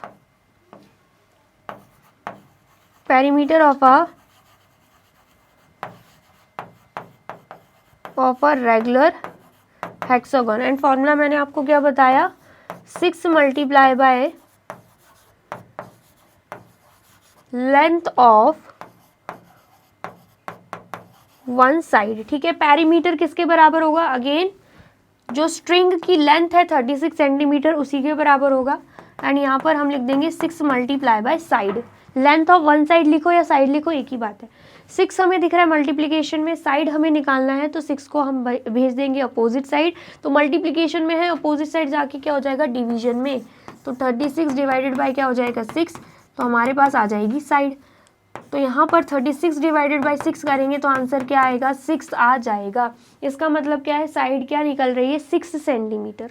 तो मतलब अगर हम स्ट्रिंग का यूज़ करके हेक्सागोन बना रहे हैं तो हर एक, जो कि हमें पता है सारी इक्वल साइड्स हैं, तो उनकी लेंथ क्या रहेगी, 6 सेंटीमीटर रहेगी। ठीक है, आ गया समझ में, आया है तो फटाफट से नोट डाउन कर लीजिए। कर लिया आपने नोट डाउन, तो आप इसे भी नोट डाउन कर लीजिए। तो कर लिया आपने नोट डाउन, और वीडियो अच्छी लग रही है तो जल्दी से वीडियो को लाइक, कमेंट एंड शेयर भी कर दीजिए। ठीक है, चलिए नेक्स्ट हम देख लेते हैं। नेक्स्ट टॉपिक का नाम क्या है, माथा पच्ची। क्या दे के रखा हुआ है, Akshi and Toshi start running, एक एक्टिविटी दे के रखी हुई है इस टॉपिक में। ठीक है, क्या बोला जा रहा है, Akshi and Toshi start running around the rectangular tracks as shown in the figure. क्या बोला जा रहा है, अक्षी एंड तोशी क्या कर रही हैं, ये रेक्टेंगुलर ट्रैक्स आपको दिख रहा है ना, इस पे दौड़ रही हैं, रनिंग कर रही हैं। ठीक है, Akshi runs along the outer track and completes 5 rounds. बोला जा रहा है जो अक्षी है ना, ये आपको दिख रहा होगा, स्टार्टिंग पॉइंट ऑफ अक्षी लिखा हुआ है, मतलब अक्षी यहाँ से स्टार्ट कर रही हैं एंड बाहर वाले ट्रैक पे 5 राउंड्स लगा रही हैं। ठीक है, पूरा एक राउंड हुआ, फिर दूसरा हुआ, फिर तीसरा हुआ, फिर चौथा एंड फिर 5वां, ऐसे 5 राउंड्स वो भी आउटर ट्रैक पर लगा रही हैं। कौन, अक्षी। ठीक है, देन उसके बाद Toshi runs along the inner track completes 7 round, and बोला जा रहा है जो तोशी है उनका जो स्टार्टिंग पॉइंट है वो यहाँ पे है। ठीक है, स्टार्टिंग पॉइंट यहाँ पे देके रखा है, तो वो क्या कर रही हैं, तोशी इनर ट्रैक जो आपको दिख रहा है, अंदर वाला जो ट्रैक दिख रहा है ना, वहां पर राउंड लगा रही है। कितने राउंड्स लगा रही हैं, 7 राउंड्स लगा रही हैं। ठीक है, पहले एक राउंड लगाएंगी, फिर 2, ऐसे करते करते 7 राउंड्स लगा रही हैं। ठीक है, now they are wondering who ran more, अब वो सोच रहे हैं कि दोनों में से किसने ज्यादा दौड़ा है। ठीक है, देन उसके बाद find out who rain the longer distance, and किसने ज्यादा डिस्टेंस कवर किया है। ठीक है, आ गया समझ में। अब यहाँ पर हमें पता है जो अक्षी है वो भी आउटर ट्रैक पर दौड़ रही है, जो तोशी है वो भी इनर ट्रैक पे दौड़ रही है, लेकिन वो बाउंड्रीज पर ही दौड़ रही है। ठीक है, आ गया समझ में। तो यहाँ पर बात किसकी हो रही है, पेरीमीटर की बात हो रही है। सबसे पहले तो अक्षी जब एक राउंड पूरा लगाएंगी, यहाँ से लेकर वापस यहाँ पर पहुंच जाएंगी, तो वही क्या होगा, वही हो जाएगा perimeter of outer track. Perimeter की बात हो रही है तो वंस हमें एक ही राउंड देखना होगा। मैंने स्टार्टिंग में ही आपको बताया था, पेरीमीटर के केस में इंसान 10 राउंड लगाए चाहे 20 लगाए, हमें उससे मतलब नहीं है, हमें मतलब होना चाहिए वंस से। जैसे ही एक राउंड लगाता है तो वही क्या हो जाएगा, रेक्टेंगुलर ट्रैक हो, रेक्टेंगुलर फील्ड हो, रेक्टेंगुलर पार्क हो, उसका पेरीमीटर हो जाएगा। ठीक है, आ गया समझ में। ऐसे ही अगर हम बात करते हैं तोशी की, तो वो भी इनर ट्रैक पर क्या कर रही हैं, राउंड लगाएंगी। जब एक राउंड कंप्लीट कर लेंगी तो वो पेरीमीटर ऑफ इनर ट्रैक के बराबर हो जाएगा। ठीक है, इतना आया समझ में। तो यहाँ पर सबसे पहले तो हम बात कर लेते हैं ये जो आउटर ट्रैक दे के रखा हुआ है उसकी लेंथ एंड ब्रेथ की। ठीक है, तो अगर आप ध्यान से देखोगे जो आउटर ट्रैक है उसकी लेंथ हमें दे के रखी हुई है 70 मीटर। यहाँ से लेकर यहाँ तक की लेंथ कितनी दे के रखी हुई है? 70 मीटर दे के रखी हुई है, ठीक है। इतना आया समझ में। तो जब ये 70 मीटर है तो ये भी क्या हो जाएगा? ये भी 70 मीटर हो जाएगा। जब ये लेंथ 70 मीटर है तो ये लेंथ भी क्या हो जाएगी? 70 मीटर, ठीक है। नेक्स्ट अगर आप ध्यान से देखोगे ये जो ब्रेथ दिख रही है ना आपको आउटर ट्रैक की, वो हमें 40 मीटर दे के रखी हुई है। तो जब ये 40 मीटर है तो उसका अपोजिट साइड ये वाला भी क्या होगा? 40 मीटर हो जाएगा, ठीक है। आ गया समझ में। देन अगर हम इनर ट्रैक पे आते हैं तो इनर ट्रैक की लेंथ हमें क्या दे के रखी हुई है? 60 मीटर। ऐसे ही अगर हम यहाँ पर बात करें, ये 60 है तो ये भी 60 हो जाएगा। एंड इनर ट्रैक की ब्रेथ की बात करें 30 मीटर दे के रखी हुई है तो ये भी क्या हो जाएगा? 30 मीटर हो जाएगा। तो हम क्या करेंगे? इजीली फॉर्मूला पुट करके हम पेरीमीटर दोनों ही इनर एंड आउटर ट्रैक का निकाल सकते हैं, ठीक है। इतना आया। तो सबसे पहले तो हम क्या निकालेंगे? हमें क्या पता करना है कि किसने ज़्यादा डिस्टेंस रन किया है, ठीक है, किसका लॉन्गर डिस्टेंस है। तो सबसे पहले हम क्या करेंगे? पेरीमीटर ऑफ किसका निकालेंगे? पेरीमीटर ऑफ आउटर ट्रैक निकाल लेंगे, जो कि कौन कवर कर रही है? अक्षी कवर कर रही है, ठीक है। देन उसके बाद जो भी राउंड से उससे मल्टीप्लाई कर देंगे, ठीक है। सबसे पहले तो यहाँ पर अगर हम बात करें लेंथ की, किसकी बात हो रही है? यहाँ पे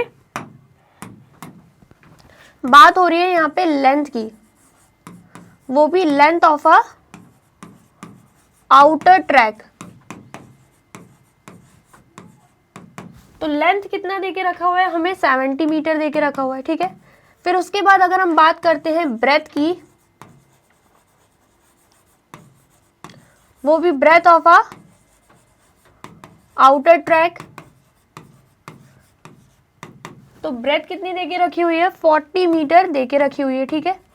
आ गया समझ में। तो अब हम क्या देखेंगे? अब हम यहाँ पे देख लेंगे perimeter of a outer track. And ये जो पेरीमीटर होगा वो 1 राउंड के बराबर होगा, जैसे कि मैंने आपको बताया, ठीक है। तो पेरीमीटर ऑफ आउटर ट्रैक की अगर हम बात करते हैं तो पेरीमीटर ऑफ आउटर ट्रैक कितना निकल जाएगा? यहाँ पे फॉर्मूला क्या है? 2 multiply by length plus breath. Value put कर देंगे। 2 मल्टीप्लाई बाय लेंथ कितना देके रखा हुआ है? 70 मीटर प्लस ब्रेथ कितना देके रखा हुआ है? 40 मीटर। तो यहाँ पर 2 मल्टीप्लाई बाय 70 प्लस 40 करेंगे तो यहाँ पर क्या आ जाएगा? 110 मीटर आ जाएगा। तो यहाँ पर 2 मल्टीप्लाई बाय 110 मीटर कर रहे हैं तो आंसर क्या आ रहा है? 220 मीटर हमारा यहाँ पे आंसर आ रहा है। इसका मतलब क्या है? पेरीमीटर ऑफ आउटर ट्रैक कितना हो गया? 220 मीटर हो गया। एंड ये क्या है? 1 राउंड के बराबर का। एंड हमने क्या देखा कि जो अक्षी है वो कितने राउंड्स लगा रही हैं? 5 राउंड्स लगा रही हैं। तो यहाँ पर हम क्या लिखेंगे? Distance covered by Akshi is equal to 5 rounds. R मतलब राउंड्स। कितने राउंड्स लगा रही हैं वो? 5 राउंड्स लगा रही हैं। तो टोटल डिस्टेंस जो अक्षी ने कवर किया होगा वो 5 राउंड्स के बराबर होगा। जब एक राउंड 220 मीटर के बराबर है, मतलब पेरीमीटर के बराबर, तो 5 राउंड्स कितना होगा? उसके लिए क्या करना होगा? 5 मल्टीप्लाई बाय 220 मीटर कर देना होगा, ठीक है। तो यहाँ पर 5 मल्टीप्लाई बाय 220 मीटर हम कर देंगे, ठीक है। तो 5 zeros are 0, देन उसके बाद 5 2s are 10, 0 यहाँ पे 1 कैरी, यहाँ पे 5 2s are 10, 10 प्लस 1 यहाँ पे 11 आ जाएगा एंड यहाँ पे मीटर, ठीक है। आ गया समझ में। तो डिस्टेंस कवर कितना आ रहा है अक्षी का? 1100 मीटर आ रहा है, ठीक है। आ गया समझ में। तो कितना डिस्टेंस कवर किया उसने? 1100 मीटर, ठीक है। तो यहाँ पर हम क्या लिख देंगे? यहाँ पर अगर हम बात करें 1100 मीटर उसने कवर किया है। नेक्स्ट उसके बाद अगर हम बात करते हैं तोशी की, तो तोशी ने कितना डिस्टेंस कवर किया है वो भी हम ऐसे ही निकालेंगे, ठीक है। पेरीमीटर निकालेंगे एंड देन उसके बाद मल्टीप्लाई कर देंगे। तो सबसे पहले तो आप क्या कीजिए, इतना नोट डाउन कर लीजिए, देन तोशी का भी हम निकाल लेंगे, ठीक है। कर लिया आपने नोट डाउन? चलिए अब यहाँ पर सबसे पहले तो हम लिख लेते हैं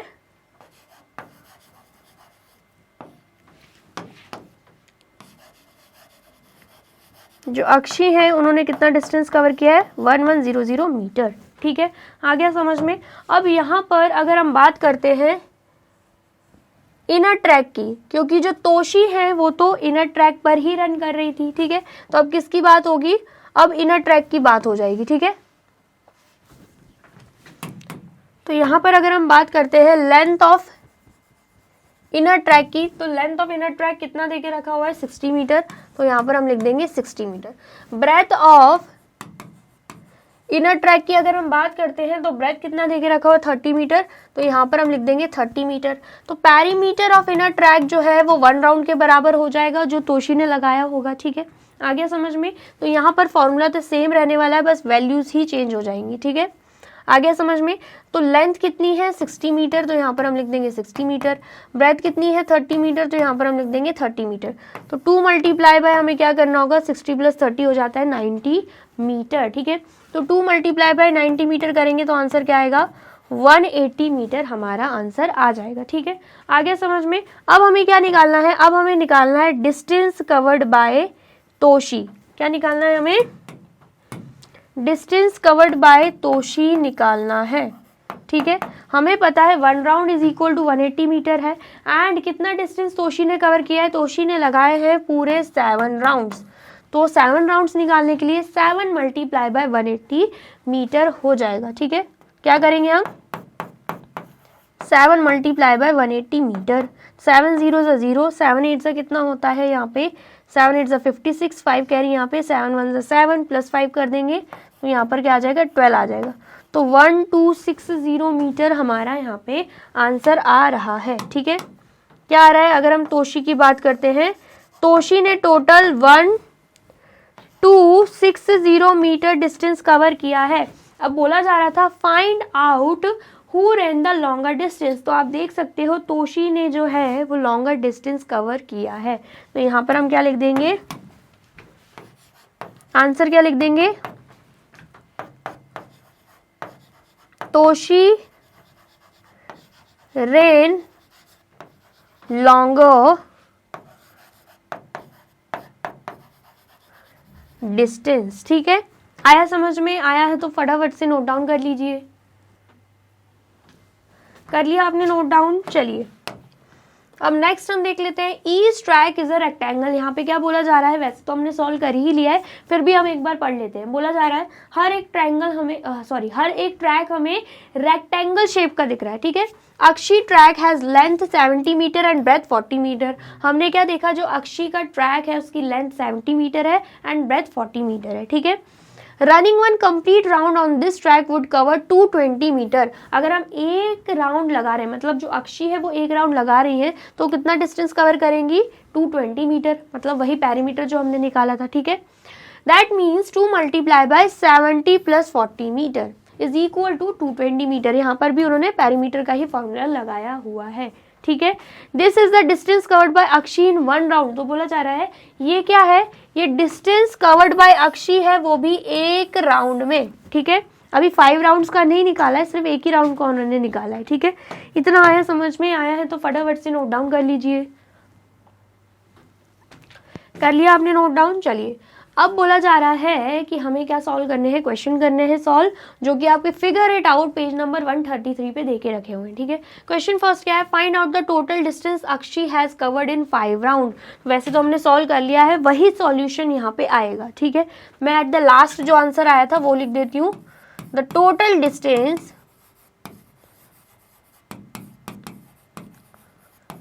कवर्ड बाय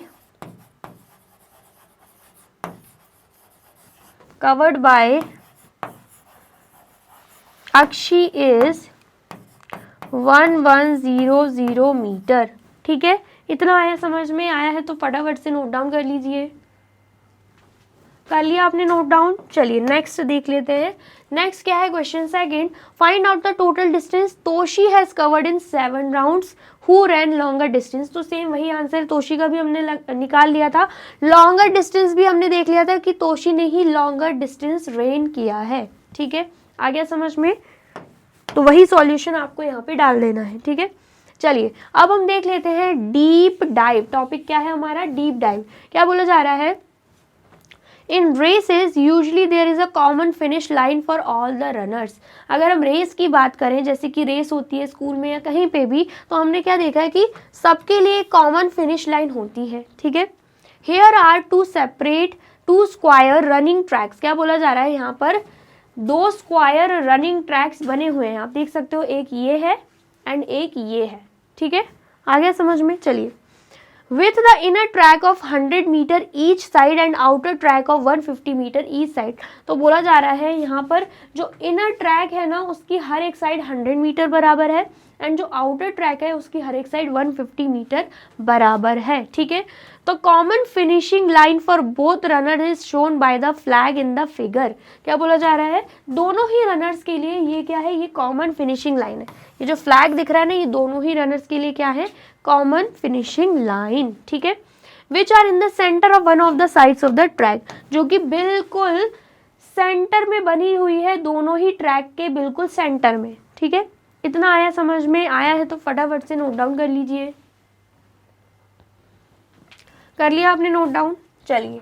अब क्या बोला जा रहा है, if the total race is of 350 metre then we have to find out where the starting position of the 2 runners should be on these 2 tracks so that they both have a common finishing line after they run for 350 metre. क्या बोला जा रहा है, अगर total race जो है वो 350 metre की हो रही है, तो हमें ये बताना है कि दोनों रनर्स की स्टार्टिंग पोजीशन क्या होगी कि वो कॉमन, अगर वो 350 मीटर ट्रैवल करते हैं, रन करते हैं, तो वो कॉमन फिनिशिंग लाइन पर पहुंच जाए, ठीक है। आया समझ में। यहाँ पर हम देख पा रहे हैं कि जो आउटर ट्रैक है एंड जो इनर ट्रैक है दोनों ही अलग है, ठीक है। तो स्टार्टिंग पोजीशन भी दोनों की, अगर 2 लोगों में रेस लग रही है तो दोनों की स्टार्टिंग पोजीशन भी अलग अलग होगी, ठीक है। तो हमसे पूछा जा रहा है कि दोनों की ही स्टार्टिंग पोजीशन क्या होगी जिससे वो कॉमन फिनिशिंग लाइन पे पहुंच जाए 350 मीटर रन करने के बाद, ठीक है। इतना आया समझ में। तो अगर जो पहला रनर है वो इनर ट्रैक पे रन कर रहा है, तो उसकी स्टार्टिंग पोजीशन क्या होगी। सबसे पहले तो हमें पता है ये 100 मीटर है, तो ये साइड की लेंथ भी क्या है, 100 मीटर है, ठीक है। तो यहाँ पर आप देख सकते हो, यहाँ पर बिल्कुल सेंटर में कॉमन फिनिशिंग लाइन बनी हुई है। तो ये जो पार्ट है ये हो जाएगा 50 मीटर एंड ये जो पार्ट है ये भी हो जाएगा 50 मीटर, ठीक है। आगे समझ में। तो हम उल्टे जाएंगे, ठीक है, उल्टे से हम स्टार्ट करेंगे, कॉमन फिनिशिंग लाइन से स्टार्ट करेंगे। तो ये 50 हो गया, ये 100 हो जाएगा क्योंकि हर एक साइड क्या है, 100 मीटर बराबर, तो 150 हो गया। ये भी 100 हो जाएगा, तो कितना हो गया, 250 हो जाएगा, ठीक है। देन उसके बाद ये भी 100 हो जाएगा, तो कहाँ पे आ गए हम, 350 पे आ गए हैं। इसका मतलब क्या है, यहाँ पर हम 350 पे आए हैं, ठीक है। यहाँ पर हम मतलब हमारा जो डिस्टेंस है कितना आ रहा है, 350 आ रहा है। तो इसका मतलब जो है, जो पहला रनर है जो इनर ट्रैक पे दौड़ रहा है, वो कहाँ से स्टार्ट करेगा, यहाँ से स्टार्ट करेगा, इसी पॉइंट से स्टार्ट करेगा, ठीक है। कहाँ से स्टार्ट करेगा, जो पहला रनर है जो इनर ट्रैक पे दौड़ रहा है वो यहाँ से स्टार्ट करेगा, ठीक है। उसका स्टार्टिंग पॉइंट ये हो जाएगा। क्यों ऐसा, क्योंकि जब वो 100 प्लस 100 प्लस 100 प्लस 50 मीटर दौड़ेगा, रन करेगा, तो वो कॉमन फिनिशिंग लाइन पे पहुंच जाएगा। ये एक तरीका है निकालने का कि कहाँ पे पोजीशन होने वाली है रनर्स की, ठीक है। आ गया समझ में। चलिए नेक्स्ट हम देख लेते हैं सेकंड रनर के लिए जो आउटर ट्रैक पे दौड़ लगा रहा है उसका स्टार्टिंग पोजीशन क्या होगा। सबसे पहले तो यहाँ पर हमें पता है पूरी जो लेंथ है आउटर ट्रैक की वो 150 है, तो ये भी क्या होगी, 150 होगी। एंड कॉमन फिनिशिंग लाइन बिल्कुल सेंटर पे है, तो हम क्या कर देंगे, 150 का हाफ कर देंगे, ठीक है। क्योंकि ये पार्ट एंड ये पार्ट हाफ में ही डिवाइडेड हो गए हैं। जब कॉमन फिनिशिंग लाइन रखी हुई है ना यहाँ पे, तो ये एंड ये जो है आधा हो जाएगा, ठीक है। तो 150 का हाफ जब हम करेंगे तो आंसर हमारा क्या आएगा, 75 मीटर आएगा, ठीक है। मतलब यहाँ से लेकर यहाँ तक, यहाँ से लेकर यहाँ तक क्या है, 75 मीटर, एंड यहाँ से लेकर यहाँ तक भी क्या है, 75 मीटर, एंड टोटल कर दोगे तो अल्टीमेटली 150 मीटर ही आ जाएगा, ठीक है। आ गया समझ में। चलिए अब यहाँ पर अगर रनर रनर का मतलब जो सेकंड रनर है उसकी फाइनल पोजीशन, उसकी स्टार्टिंग पोजीशन, सॉरी जो स्टार्टिंग पोजीशन निकालनी है, तो हम क्या करेंगे, यहाँ से लेकर यहाँ तक का देखेंगे कितना आ रहा है, 75 मीटर डिस्टेंस आ रहा है। फिर यहाँ से यहाँ तक देखेंगे कितना आ जाएगा, ये भी 150 मीटर होगा, क्योंकि हर एक साइड तो 150 मीटर की है, ठीक है। टोटल करेंगे तो कितना आएगा, यहाँ पर 5, ठीक है, यहाँ पर 2, 1 कर ही जाएगा, यहाँ पर 2, अभी सिर्फ 225 मीटर हुआ है, ठीक है। फिर हम क्या करेंगे, यहाँ से लेकर यहाँ तक जाते हैं, यहाँ से लेकर यहाँ तक गए, 75 हुआ, 75 प्लस 150 हो गया, 150 प्लस अगेन 150 अगर हम करते हैं तो क्या हो जाएगा, टोटल इन दोनों का क्या है 225, तो यहाँ पर 150 मीटर और ऐड कर देंगे तो आंसर क्या आएगा, यहाँ पे मीटर, यहाँ पे 5, यहाँ पे 7, यहाँ पे 375 मीटर आ रहा है। लेकिन हमें पता है रेस कितने की है, 350 मीटर की, ठीक है।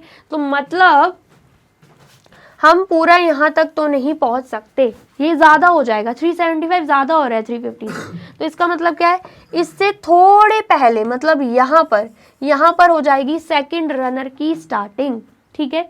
आ गया समझ में, क्यों ऐसा, क्योंकि अगर आप ध्यान से देखोगे ना तो यहाँ से लेकर यहाँ तक, अगर हम बीच की भी बात करें तो यहाँ से लेकर यहाँ तक तो 75 होगा, तो 225 प्लस जब आप 75 कर दोगे तो आपका आंसर क्या आएगा, आपका आंसर आएगा 300 मीटर।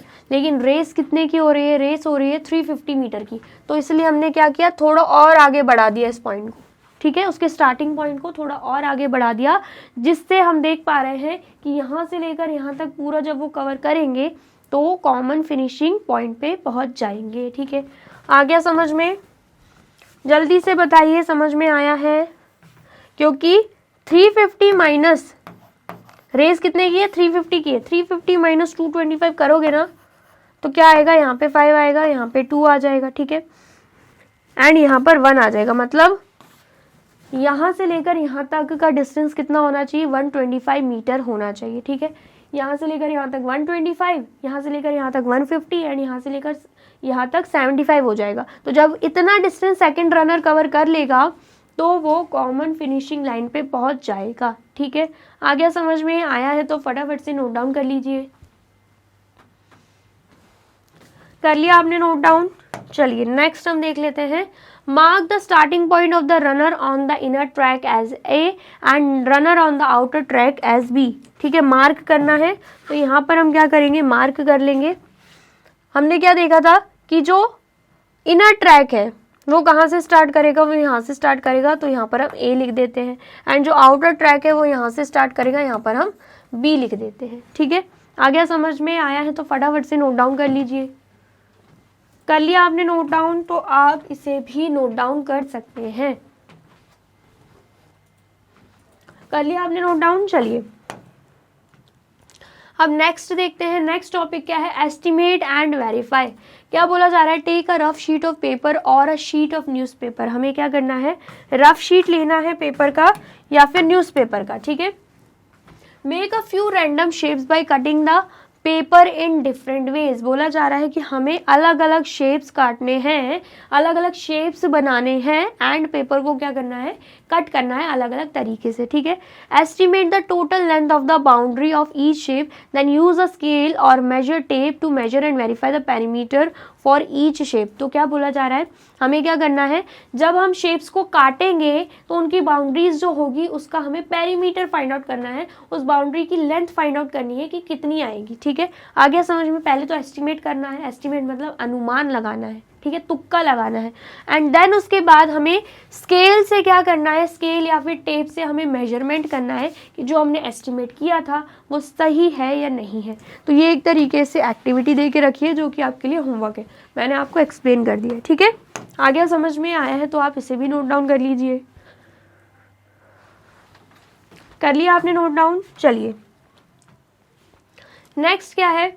नेक्स्ट हमसे बोला जा रहा है, Akshi says that the perimeter of this triangle shape is 9 unit.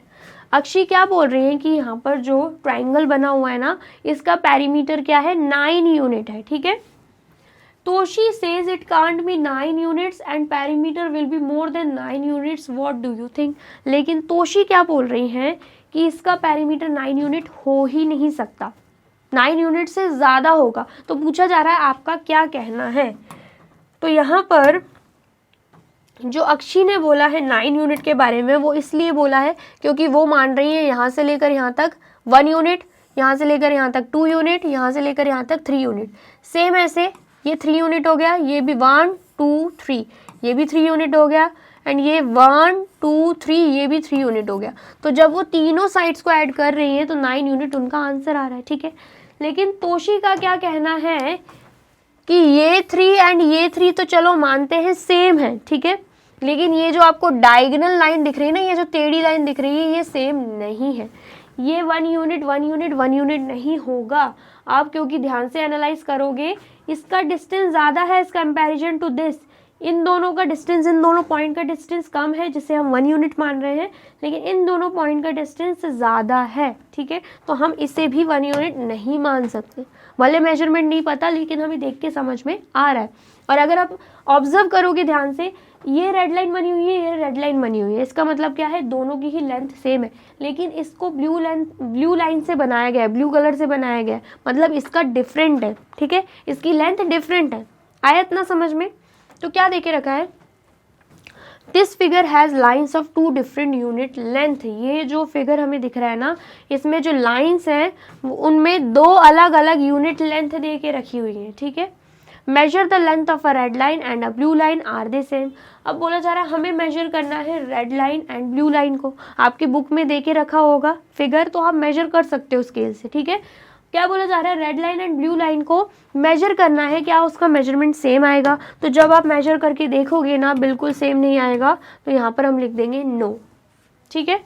We will call the red lines as straight lines and the blue lines as diagonal lines. बोला जा रहा है यहाँ पर जो हमें रेड लाइन दिख रही है ना, उन्हें हम क्या बोलेंगे, स्ट्रेट लाइन्स बोलेंगे, एंड जो ब्लू लाइन आपको दिख रही है ना टेढ़ी में, उसे हम क्या बोलेंगे, डायगोनल लाइन्स बोलेंगे, ठीक है।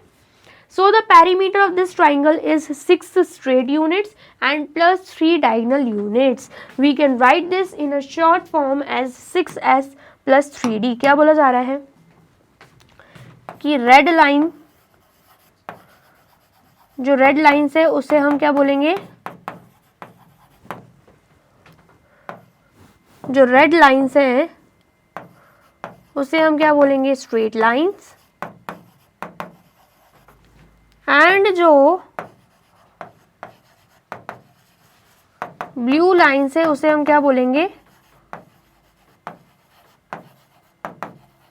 डायगोनल लाइंस, ठीक है। तो अगर हम इस फिगर की बात करते हैं और बोला जा रहा है कि स्ट्रेट लाइन को हम एस से डिनोट करेंगे एंड डायगोनल लाइन को हम डी से डिनोट करेंगे, ठीक है। स्ट्रेट लाइंस को हम स्मॉल एस से डिनोट करेंगे एंड डायगोनल लाइंस को हम स्मॉल डी से डिनोट करेंगे, ठीक है। तो अगर हम इस फिगर की बात करते हैं तो इस फिगर में हमें क्या दिख रहा है,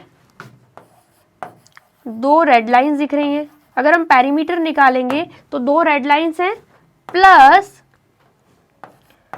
एक क्या है, एक ब्लू लाइन है, ठीक है। 2 रेड लाइंस हैं, एक ब्लू लाइन है, और रेड लाइन को हम क्या बोल रहे हैं, स्ट्रेट लाइंस। तो रेड लाइन की जगह हम क्या लिख रहे हैं, स्ट्रेट लाइंस। 2 स्ट्रेट लाइंस हमें दिख रही हैं एंड ब्लू लाइन को हम क्या बोल रहे हैं, डायगोनल लाइन। तो एक डायगोनल लाइन हमें दिख रही है, ठीक है। तो स्ट्रेट लाइन की अगर हम बात करें उसे हम स्मॉल एस से डिनोट कर देंगे, 2s हो जाएगा, एंड डायगोनल लाइन की बात करें तो उसे हम स्मॉल डी से डिनोट कर देंगे, तो 1d हो जाएगा। चाहे आप इसे 1d बोलो, ठीक है।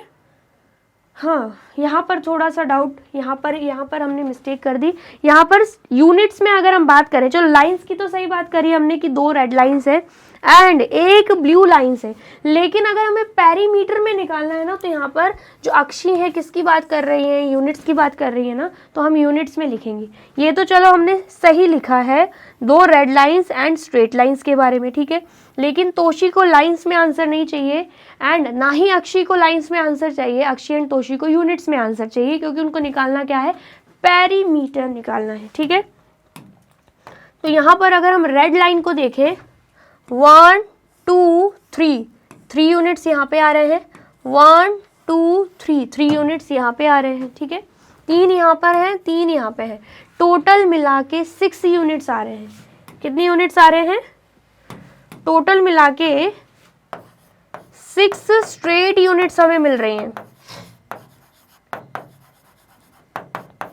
ठीक है, आ गया समझ में। और पैरीमीटर निकालते तो हम ऐड करते हैं, तो हमने प्लस का साइन लगा दिया। ठीक है, नेक्स्ट अगर हम डायगोनल लाइन को देखें, अगर हम डायगोनल लाइन को देखते हैं तो यहाँ पर हम क्या देख पा रहे हैं, 1 2 3 3 डायगोनल यूनिट्स हमें दे के रखी हुई है। तो यहाँ पर हम लिख देंगे 3 डायगोनल यूनिट्स। ठीक है, क्या देखा हमने, 6 स्ट्रेट यूनिट्स हैं एंड 3 डायगोनल यूनिट्स हैं। ठीक है, तो यहाँ पर स्ट्रेट यूनिट्स को हम स्मॉल एस से डिनोट करेंगे एंड डायगोनल यूनिट्स को हम स्मॉल डी से डिनोट कर देंगे। तो यहाँ पर जो पैरीमीटर निकल के आएगा वो क्या निकल के आएगा, 6s + 3d। ठीक है, आ गया समझ में। So the perimeter of this triangle is 6 straight units plus 3 diagonal units. We can write this in a short form as 6s plus 3d units. ठीक है, आ गया समझ में। यहाँ पर हम यूनिट्स भी लिख देंगे। ठीक है, आ गया समझ में। तो ये क्या निकल गया है, पैरीमीटर ऑफ अ ट्राइंगल निकल चुका है। ठीक है, इतना आया समझ में, आया है तो फटाफट से नोट डाउन कर लीजिए। तो कर लिया आपने नोट डाउन। चलिए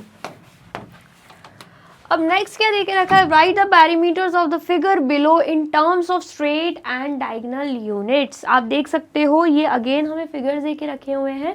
बोला जा रहा है हमें इनका पैरीमीटर फाइंड आउट करना है, वो भी स्ट्रेट एंड डायगोनल यूनिट्स का यूज करके, जैसे कि अभी जस्ट हमने किया था। ठीक है, आ गया समझ में। तो सबसे पहले फिगर को अगर आप देखोगे ध्यान से तो आपको दिखेगा यहाँ पे 1 2 3। ठीक है, 4 5 6 7 8 हमें स्ट्रेट यूनिट्स दिख रही हैं। कितनी स्ट्रेट यूनिट्स दिख रही हैं हमें, 8 स्ट्रेट यूनिट्स। तो हम क्या लिख देंगे यहाँ पे, 8s लिख देंगे। ठीक है, देन उसके बाद डायगोनल यूनिट्स की अगर हम बात करते हैं, 1 2 दो हमें डायगोनल यूनिट्स दिख रही हैं। ठीक है, तो यहाँ पर हम क्या लिख देंगे, +2d यूनिट्स। आया समझ में। निकाल क्या रहे हैं हम, पैरीमीटर निकाल रहे हैं, इसलिए प्लस का साइन बीच में लगाया हुआ है, क्योंकि हमें क्या करना होता है, पूरी साइड्स को ऐड करना रहता है। ठीक है, आ गया समझ में। स्ट्रेट यूनिट्स हमें कितनी दिख गई, 8 एंड डायगोनल यूनिट्स हमें कितनी दिख गई, 2 दिख गई। तो यहाँ पर 8s + 2d यूनिट्स हमारा आंसर आ गया। ठीक है, नेक्स्ट अगर हम इस फिगर की बात करते हैं तो यहाँ पर 1 2 3 4 हमें दिख रही है स्ट्रेट यूनिट्स। तो यहाँ पर हम 4s लिख देंगे। और अगर हम डायगोनल यूनिट्स की बात करते हैं तो 1 2 3 4 5 6 हमें डायगोनल यूनिट्स दिख रही हैं। तो यहाँ पर +6d यूनिट्स हमारा आंसर आ जाएगा। ठीक है, आगे इतना समझ में। चलिए अब यहाँ पर अगर हम इस फिगर की बात करते हैं तो स्ट्रेट यूनिट्स कितनी है, 1, ये तो ग्रीन पे ग्रीन दिख नहीं रहा है, 1 2 3। ठीक है, देन उसके बाद 4 5 6, देन उसके बाद 7 8 9। ठीक है, देन उसके बाद 10 11 12 हमें स्ट्रेट यूनिट्स दिख रही हैं। ठीक है, स्ट्रेट यूनिट्स आपको समझ में आ रहा है ना, एक पॉइंट से लेके दूसरे पॉइंट तक का डिस्टेंस हम यूनिट में बता रहे हैं। ठीक है, आ गया समझ में। तो अब ये मत सोचना कौन सी गिनती गिन रही हूं मैं। ठीक है, तो यहाँ पर क्या आ जाएगा, 12s आ जाएगा, मतलब 12 स्ट्रेट यूनिट्स हैं। ठीक है, देन अगर हम डायगोनल यूनिट्स की बात करते हैं तो 1 2 3 4 5 6 यहाँ पे डायगोनल यूनिट्स हमें देके रखी हुई हैं। तो हम यहाँ पे क्या लिख देंगे, 6d एंड साथ में क्या आ जाएगा, यूनिट्स आ जाएगा। ठीक है, आ गया समझ में। चलिए अब अगर हम इस फिगर की बात करते हैं तो स्ट्रेट यूनिट्स कितने दिख रहा है, 1 2 3 4 5 6 7 8 9। ठीक है, देन उसके बाद 10 11 12 13 14 15 16 17 18 हमें स्ट्रेट यूनिट्स दिख रही हैं। तो यहाँ पर क्या आ जाएगा, यहाँ पर 18s आ जाएगा। प्लस डायगोनल यूनिट्स की अगर हम बात करते हैं तो डायगोनल यूनिट्स में अगर हम ध्यान से देखें 1 2 3 4 5 6 डायगोनल यूनिट्स दिख रही हैं, तो हम यहाँ पे लिख देंगे 6D यूनिट्स। ठीक है, इतना आया समझ में। तो ये हमने क्या किया है, 4 फिगर्स देके रखे हुए थे, चारों के ही पेरीमीटर निकाल दिए हैं। ठीक है, तो आप फटाफट से इसे नोट डाउन कर लीजिए। तो कर लिया आपने नोट डाउन, और वीडियो अच्छी लग रही है तो आपको क्या करना है, जल्दी से वीडियो को लाइक कमेंट एंड शेयर भी कर देना है। ठीक है, नेक्स्ट हम देख लेते हैं। नेक्स्ट क्या देके रखा है, perimeter of a regular polygon. ठीक है, बात किसकी हो रही है, रेगुलर पॉलीगॉन की। मैंने अच्छे से आपको बताया रेगुलर पॉलीगॉन क्या है, पॉलीगॉन क्या होते हैं वो तो आपको पता है ना, closed plane figure made up of line segments. ठीक है, एक काम करते हैं, हम अच्छे से इस टॉपिक को पढ़ लेते हैं। ठीक है, यहां पर टॉपिक का नाम क्या है, टॉपिक का नाम क्या है, हमारे टॉपिक का नाम है रेगुलर पॉलीगॉन। टॉपिक का नाम क्या है, रेगुलर पॉलीगॉन। ठीक है, जिसमें हम बात करते हैं अगर पॉलीगॉन की, तो पॉलीगॉन का मतलब मैंने आपको क्या बताया है, पॉलीगॉन का मतलब मैंने आपको बताया है a closed plane figure made up of line segments। ठीक है, यही मैंने आपको बताया है। देन उसके बाद अगर हम बात करते हैं यहां पर क्लोज्ड प्लेन फिगर की, तो वो भी मैंने आपको बता ही दिया है, जिसकी स्टार्टिंग एंड एंडिंग पॉइंट क्या होती है, starting and ending point same होती है। ठीक है, इतना आ गया समझ में। चलिए, अब इतना तो आपको समझ में आ ही गया होगा। ठीक है, चलिए नेक्स्ट उसके बाद अगर हम बात कर रहे हैं किसकी, रेगुलर पॉलीगॉन की, तो अब ये रेगुलर पॉलीगॉन क्या है तो वो हम देख लेते हैं। अब polygon having all its sides and angles equal, एक ऐसा पॉलीगॉन जिसकी सारी साइड्स एंड सारे एंगल्स क्या रहते हैं, बिल्कुल इक्वल रहते हैं। ठीक है, आ गया समझ में। एक एक करके हम रेगुलर पॉलीगॉन के बारे में जानेंगे। सबसे पहले यहाँ पर आ जाते हैं, like squares closed figure that have all sides and all angles equal are called regular polygon, जो कि हमने पढ़ा है। जैसे कि स्क्वायर्स की बात करते हैं हम, ऐसे ही और भी फिगर्स रहते हैं जैसे कि इक्विलेटरल ट्राइंगल, पेंटागन, हेक्सागन, जिसके वर्ड के आगे रेगुलर वर्ड यूज होता है, तो उनकी सारी साइड्स एंड सारे एंगल्स को क्या माना जाता है, इक्वल माना जाता है। उन फिगर्स को हम क्या बोलेंगे, रेगुलर पॉलीगॉन। सिंपल लैंग्वेज में बोला जाए, ऐसे पॉलीगॉन, ऐसे फिगर्स, ठीक है, ऐसे क्लोज्ड प्लेन फिगर्स जो कि लाइन सेगमेंट से बने होते हैं एंड जिसके सारी साइड्स इक्वल लेंथ की होती है एंड सारे एंगल्स इक्वल होते हैं, उन्हें हम क्या बोलते हैं, रेगुलर पॉलीगॉन। ठीक है, we study the sequence of regular polygon as shape sequence #chapter 1। क्या बोला जा रहा है, रेगुलर पॉलीगॉन के बारे में हमने अच्छे से चैप्टर 1 में पढ़ा है, और अगर नहीं पढ़ा है आपने तो फटाफट चले जाइए चैप्टर 1 पे। ठीक है, देन उसके बाद examples of regular polygon are the equilateral triangle. अब यहाँ पे हमें अलग अलग रेगुलर पॉलीगॉन्स के बारे में बताया जा रहा है। सबसे पहले बोला जा रहा है कि हम बात करेंगे किसके बारे में, हम यहाँ पे बात करेंगे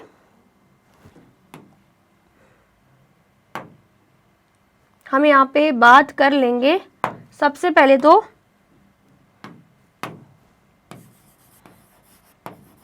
इक्विलेटरल ट्राइंगल के बारे में। इक्विलेटरल ट्राइंगल में क्या होता है, इक्विलेटरल ट्राइंगल में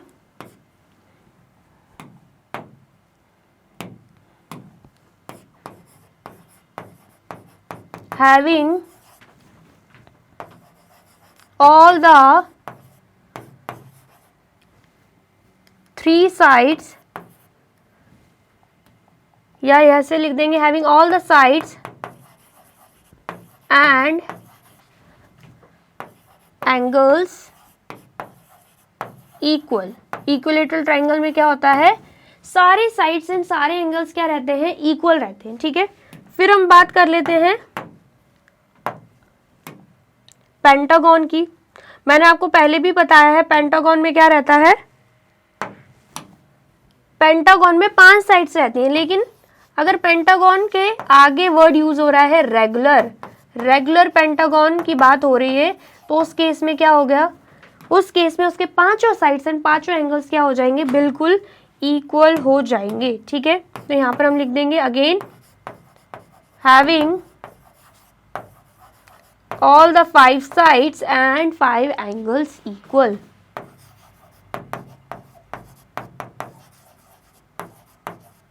5 sides and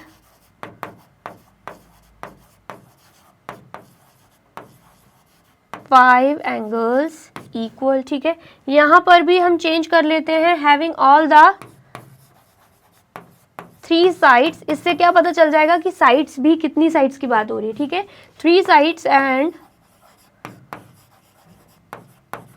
3 angles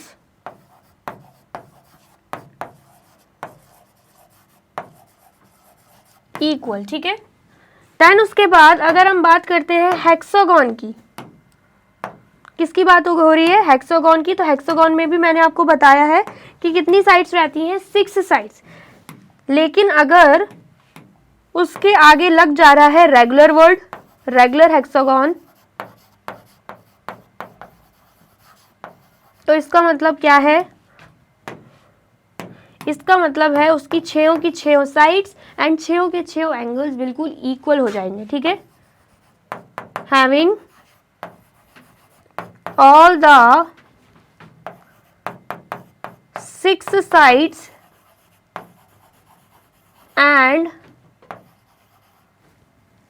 6 sides and 6 angles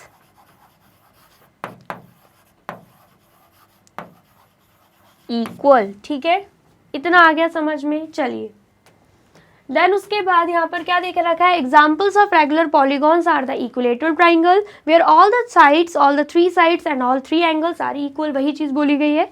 and regular pentagon where all 5 sides and all 5 angles are equal. ठीक है, आ गया समझ में। तो रेगुलर पॉलीगॉन में सिर्फ हेक्सागन तक ही नहीं आता, रेगुलर हेप्टागन भी होता है जिसमें 7 साइड्स होती हैं। ठीक है, लेकिन उसके पहले अगर रेगुलर वर्ड यूज हो रहा है तो 7 साइड 7 एंगल्स क्या होंगे, इक्वल होंगे। ऐसे ऑक्टागन की बात करें तो 8 साइड्स रहती है, लेकिन रेगुलर ऑक्टागन की बात करें तो 8 की 8 साइड एंड 8 के 8 एंगल क्या होंगे, बिल्कुल इक्वल हो जाएंगे। ठीक है, इतना आया समझ में। आया है तो फटाफट से नोट डाउन कर लीजिए। कर लिया आपने नोट डाउन, तो आप इसे भी नोट डाउन कर सकते हैं। कर लिया आपने नोट डाउन। चलिए, अब नेक्स्ट हमें क्या देके रखा है, perimeter of a regular polygon, जिसमें टॉपिक क्या है, perimeter of an equilateral triangle. वैसे तो मैंने आपको बता ही दिया इक्विलेटरल ट्राइंगल का पेरीमीटर हम कैसे फाइंड आउट कर सकते हैं, या तो तीनों साइड्स को ऐड कर दो या 3 multiply by length of each side कर दो। ठीक है, we know that for any triangle its perimeter is sum of all the 3 sides. हमें पता है अगर हम किसी भी ट्राइंगल का पेरीमीटर निकालते हैं तो हम तीनों साइड्स को ऐड कर देते हैं तो पेरीमीटर निकल जाता है। ठीक है, using this understanding we can find the perimeter of an equilateral triangle. बोला जा रहा है इसी अंडरस्टैंडिंग के थ्रू, इसी स्टेटमेंट के थ्रू हम क्या निकालेंगे, इक्विलेटरल ट्राइंगल का भी पेरीमीटर निकालेंगे। ठीक है, perimeter of an equilateral triangle, अगर यहाँ पर ये हमें पेरीमीटर ये हम इक्विलेटरल ट्राइंगल देके रखा है तो उसका पेरीमीटर क्या होगा, perimeter of an equilateral triangle क्या पेरीमीटर हो जाएगा, सारी साइड्स को ऐड कर देंगे क्योंकि sum of all the 3 sides है ना, A B plus B C plus C A. लेकिन हमें क्या पता है, हमें ये पता है कि इक्विलेटरल ट्राइंगल है तो तीनों साइड्स इक्वल होंगी, A B is equal to B C is equal to C A हो जाएगा कि नहीं, बिल्कुल हो जाएगा। तो यहाँ पर हम बी सी की जगह भी ए बी लिख सकते हैं, CA की जगह भी AB लिख सकते हैं क्योंकि तीनों तो इक्वल ही है, ठीक है। तो यहाँ पर हम क्या लिख देंगे, यहाँ पर हम लिख देंगे AB प्लस BC की जगह भी AB प्लस CA की जगह भी AB लिख देंगे, ठीक है। तो यहाँ पर 3 बार AB है तो मतलब ये क्या हो जा रहा है 3AB। 3AB मतलब 3 मल्टीप्लाई बाय AB। अब ये AB क्या है, ये AB है लेंथ ऑफ वन साइड, एक साइड हमें दे के रखी हुई है, ठीक है। तो यहाँ पर 3 multiply by length of a side, length of one side, कुछ भी लिख सकते हैं, ठीक है। लेंथ ऑफ वन साइड यहाँ पे हमारा आंसर आ गया, ठीक है। AB की जगह हमने क्या लिख दिया, लेंथ ऑफ वन साइड। तो इसका मतलब क्या है, अगर हमें perimeter of an equilateral triangle निकालना है तो हम डायरेक्टली इस फॉर्मूले से बिल्कुल निकाल सकते हैं, ठीक है। आया समझ में। तो यहाँ पर आप देख सकते हो सेम ऐसे ही दे के रखा है AB plus BC plus AC, जहाँ पे AB plus AB plus AB कर दिया गया क्योंकि तीनों साइड्स क्या है, इक्वल हैं, ठीक है। तो यहाँ पर क्या दिख रहा है, 3 times length of one side, 3 बार हमें एक ही साइड की लेंथ दे के रखी हुई है, ठीक है। 3 बार हमें AB दे के रखा हुआ है, ठीक है। आ गया समझ में। तो यहाँ पर अगर हम बात करते हैं perimeter of an equilateral triangle की, तो फॉर्मूला क्या हो जाएगा, 3 multiply by length of a side, ठीक है। आया समझ में। What is the similarity between a square and an equilateral triangle. अब हमसे सिमिलैरिटी पूछी जा रही है,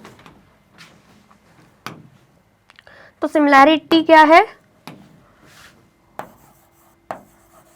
both square and equilateral, both square and equilateral triangle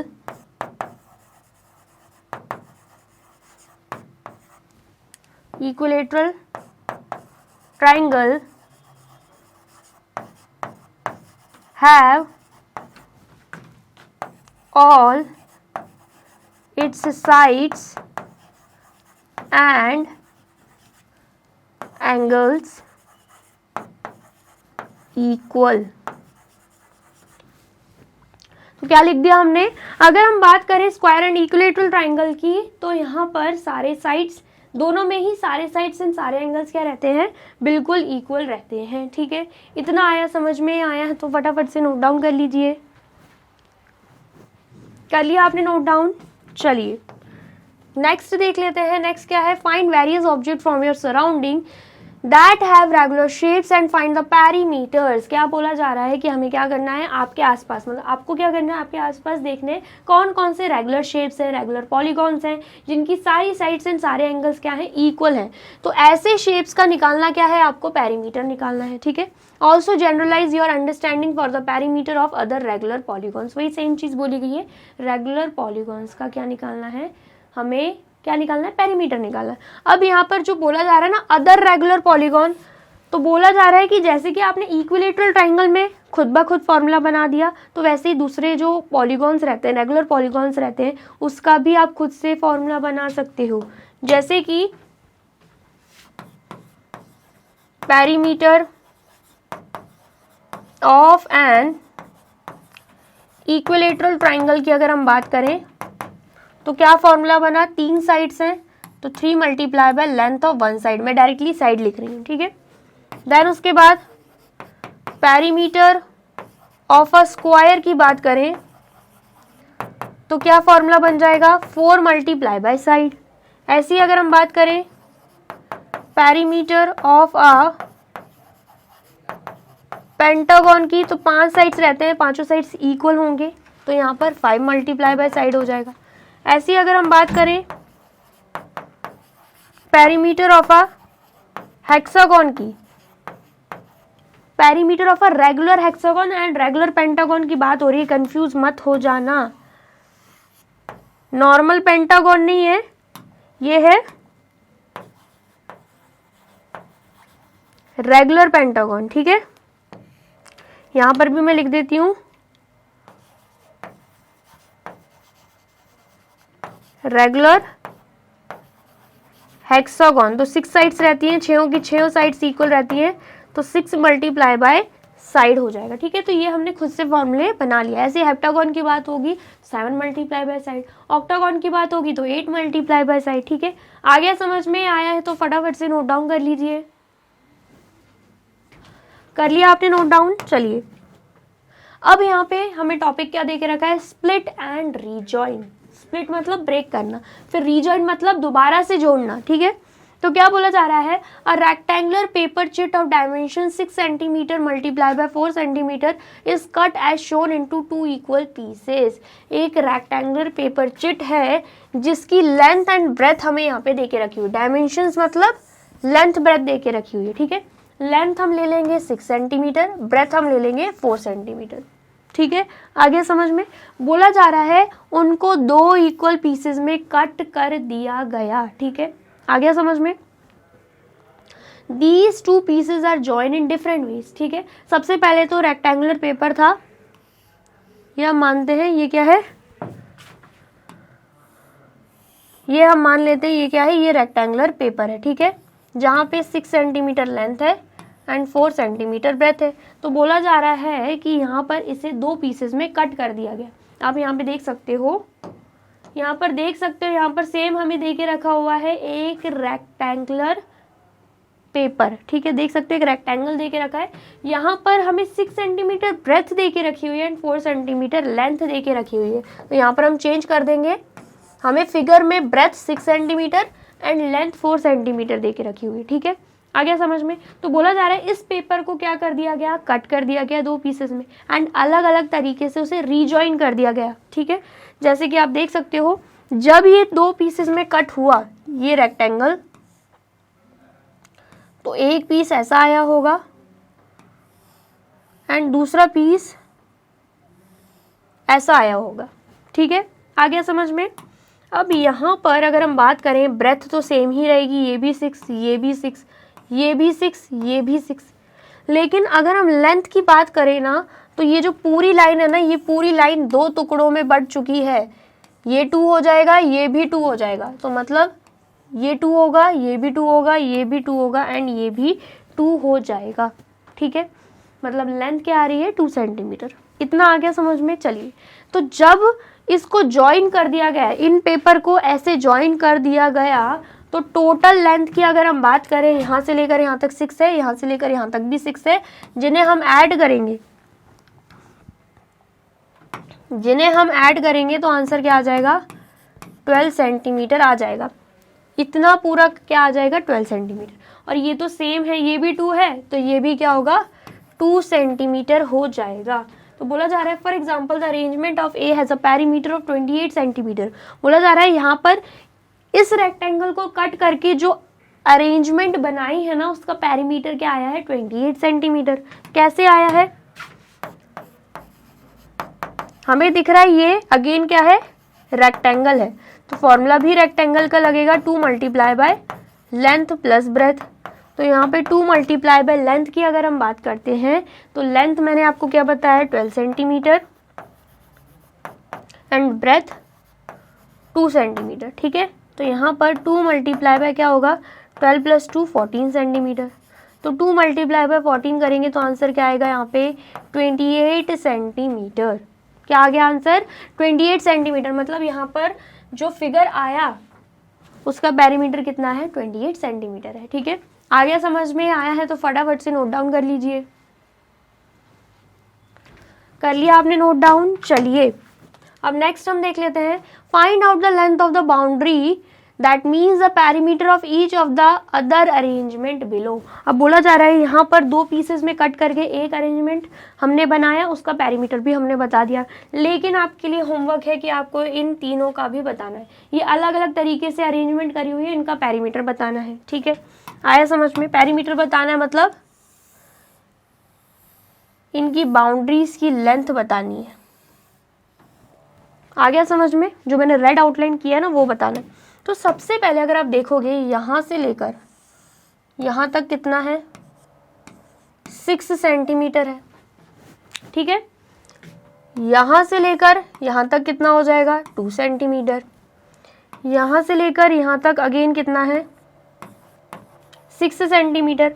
अब यहाँ से लेकर यहाँ तक 2 था, यहाँ से लेकर यहाँ तक क्या था, सॉरी 2 नहीं था, यहाँ से लेकर यहाँ तक अगर ये 6 है तो ये भी 6 है, लेकिन इतना पोर्शन हमें छोड़ देना होगा, हमें सिर्फ इतना पता करना है।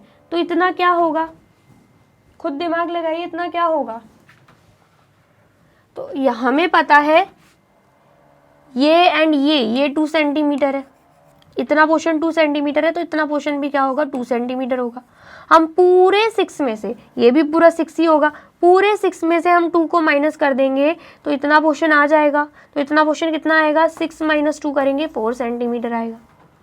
ठीक है, आ गया समझ में। अब हम क्या कर देंगे, सारी साइड्स को ऐड कर देंगे। ठीक है, तो यहाँ पर 6 प्लस 2 सेंटीमीटर होगा। सबसे पहले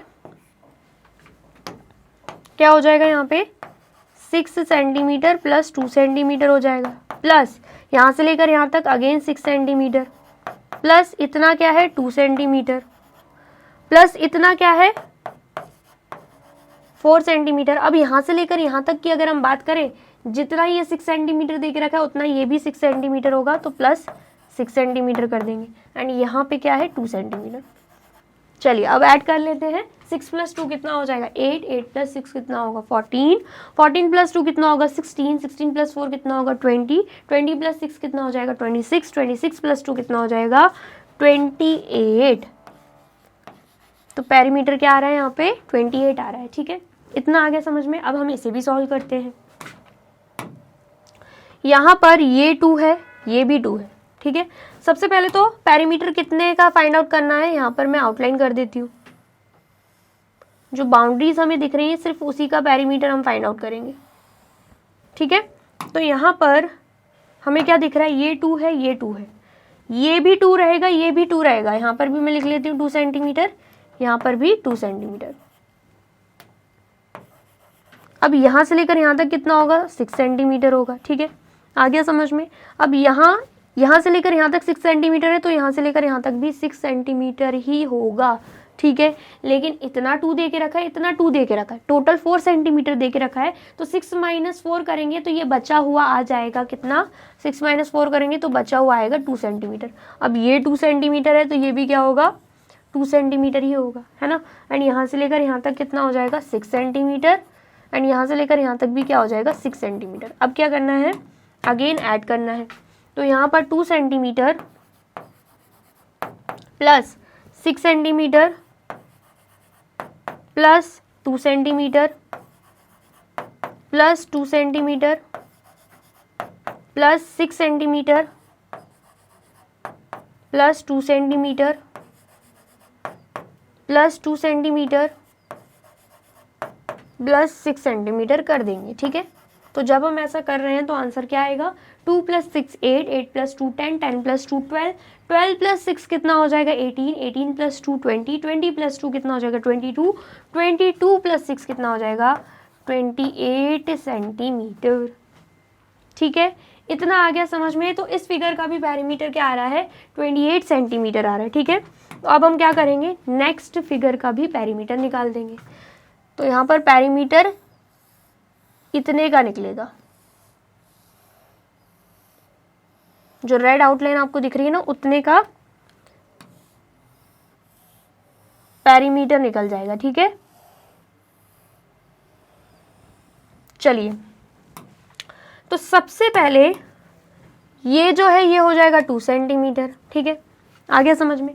यहाँ से लेकर यहाँ तक क्या हो जाएगा 6 सेंटीमीटर, लेकिन इतना पोर्शन हमें 3 सेंटीमीटर दे के रखा है, तो बचा हुआ कितना होगा 6 माइनस 3 कर देंगे, ये भी 3 सेंटीमीटर आएगा।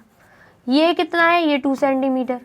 यहाँ से लेकर यहाँ तक कितना है 6 सेंटीमीटर, ये 2 है तो ये भी कितना हो जाएगा 2 सेंटीमीटर। ठीक है, अब यहाँ से लेकर यहाँ तक भी क्या है, यहाँ से लेकर यहाँ तक भी क्या है 6 सेंटीमीटर है। इतना पोर्शन 3 दे के रखा है, तो बचा हुआ भी क्या होगा 3 ही होगा। तो यहाँ पर हम लिख देंगे 3 सेंटीमीटर। अब ये 2 है तो ये भी कितना होगा 2 सेंटीमीटर, और ये कितना हो जाएगा, ये हो जाएगा 6 सेंटीमीटर। ठीक है, आ गया समझ में। चलिए अब हम क्या कर देंगे, अब हम पेरीमीटर निकालेंगे। 2 से स्टार्ट करते हैं, 2 सेंटीमीटर प्लस ये कितना है 3 सेंटीमीटर प्लस ये कितना है 2 सेंटीमीटर। ठीक है, प्लस ये कितना है 6 सेंटीमीटर प्लस ये कितना है 2 सेंटीमीटर प्लस ये कितना है 3 सेंटीमीटर प्लस ये कितना है 2 सेंटीमीटर। ठीक है, प्लस ये कितना है 6 सेंटीमीटर। अब हम क्या कर देंगे, ऐड कर देंगे। ठीक है, 2 प्लस 3 5, 5 प्लस 2 कितना होता है 7, 7 + 6 कितना हो जाएगा यहाँ पे 13, 13 + 2 कितना हो जाएगा 15, 15 + 3 कितना हो जाएगा 18, 18 + 2 कितना हो जाएगा 20 एंड 20 + 6 कितना हो जाएगा यहाँ पे 20 + 6 करेंगे तो यहाँ पे आ जाएगा 26 सेंटीमीटर। कितना आ गया हमारा आंसर 26 सेंटीमीटर आ गया। ठीक है, अगेन प्लस करके देखते हैं 2 + 3 5, 5 + 2 7, 7 + 6 कर देंगे तो यहाँ पर 7 + 6 13 ऑफ कोर्स, 13 + 2 कर देंगे 15, 15 + 3 कर देंगे 18, 18 + 2 करेंगे 20, 20 + 6 26 सेंटीमीटर आ गया। ठीक है, तो मतलब इन दोनों का तो 28 आया है लेकिन इसका आया है 26 सेंटीमीटर। ठीक है, आ गया समझ में आया है तो फटाफट से नोट डाउन कर लीजिए। कर लिया आपने नोट डाउन? चलिए, तो यहाँ पे होती है हमारी वीडियो कंप्लीट। आई होप आपको वीडियो अच्छी लगी है एंड समझ में आई है। यहाँ पर चैप्टर रिवीजन कंप्लीट नहीं होता है। पार्ट 1 में हमने कुछ कॉन्सेप्ट्स, कुछ टॉपिक्स एंड कुछ क्वेश्चंस को सॉल्व किया है। पार्ट 2 में हम क्या करेंगे, बचे हुए क्वेश्चंस को सॉल्व करेंगे एंड जो भी टॉपिक्स रह गए हैं वो सॉल्व करेंगे। ठीक है, ये वीडियो अच्छी लगी है तो आपको क्या करना है, जल्दी से वीडियो को लाइक, कमेंट एंड शेयर कर देना है एंड देन फिर जाना है यूट्यूब चैनल पर एंड कर देना है मैग्नेट ब्रेन्स को सब्सक्राइब। ये रही हमारी एप्लीकेशन, ये रही हमारी वेबसाइट एंड ये रहे हमारे टॉप कोर्सेज जो आपको प्रोवाइड कराते हैं free of cost quality education. E books and e notes की जो लिंक है आपको डिस्क्रिप्शन बॉक्स में मिल जाएगी एंड ये रहे हमारे अदर सोशल मीडिया प्लेटफॉर्म जैसे कि YouTube, Facebook, Instagram, WhatsApp, Twitter. आप इन पे भी जाके विजिट कर सकते हैं एंड कर सकते हैं मैग्नेट ब्रेन्स को फॉलो। अब इससे नेक्स्ट वीडियो में मैं आपको क्या पढ़ाने वाली हूँ ये जानने के लिए करना क्या होगा, यूट्यूब चैनल पर जाके कर देना होगा मैग्नेट ब्रेन्स को subscribe. Thank you so much.